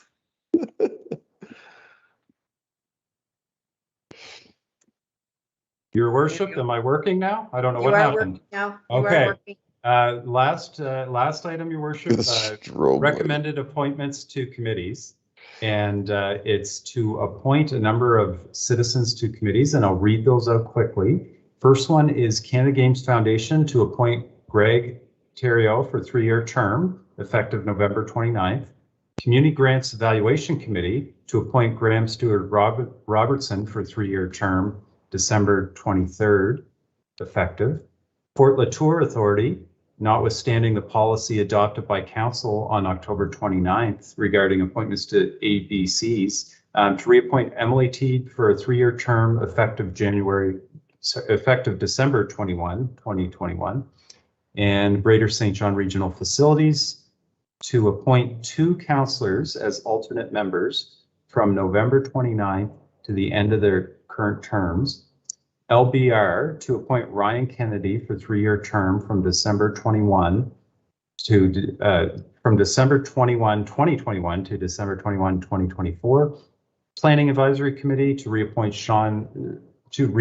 Susan Baxter for 3-year term, effective January 1. Pro Kids to reappoint Jason Court for a 3-year term from February 11, 2022. And appoint Leah Secord for a 3-year term from November 29, 2021. St. John Aquatic Center Commission to appoint Amy Shanks for a 3-year term from February 11. St. John Board of Police Commissioners to reappoint Doug Jones for a 3-year term, effective December 3rd, 2021. St. John Community Arts Board to appoint both Christopher McFarlane and Daniel Rito for 3-year terms, effective November 29th. And finally, St. John Free Public Library to appoint Suzanne McKinney for a 3-year term, effective November 29th. And that's it, your worship. Thank you. I'll take a mover and a seconder on that, please. Moved by Councillor Killen, seconded by Councillor Harris on the question. All in favor? Contrary minded? Motion carried. Okay, so City Clerk, I know that we are now at the motion to adjourn. So I want to thank everyone, all of the councillors tonight for reading all 840 pages of their kits and participating in this meeting. I want to thank staff. It is only 9:45 and we've gone later, but it feels like it's been a long night. So I want to thank staff for being here tonight, and to the public who always tunes in and to keep abreast of what's happening in their city. Thank them as well. And I will ask for a motion to adjourn. Councillor Norton and Councillor Lowe on the question. All in favor? Contrary minded? Motion carried. Thanks again, everyone, and good night.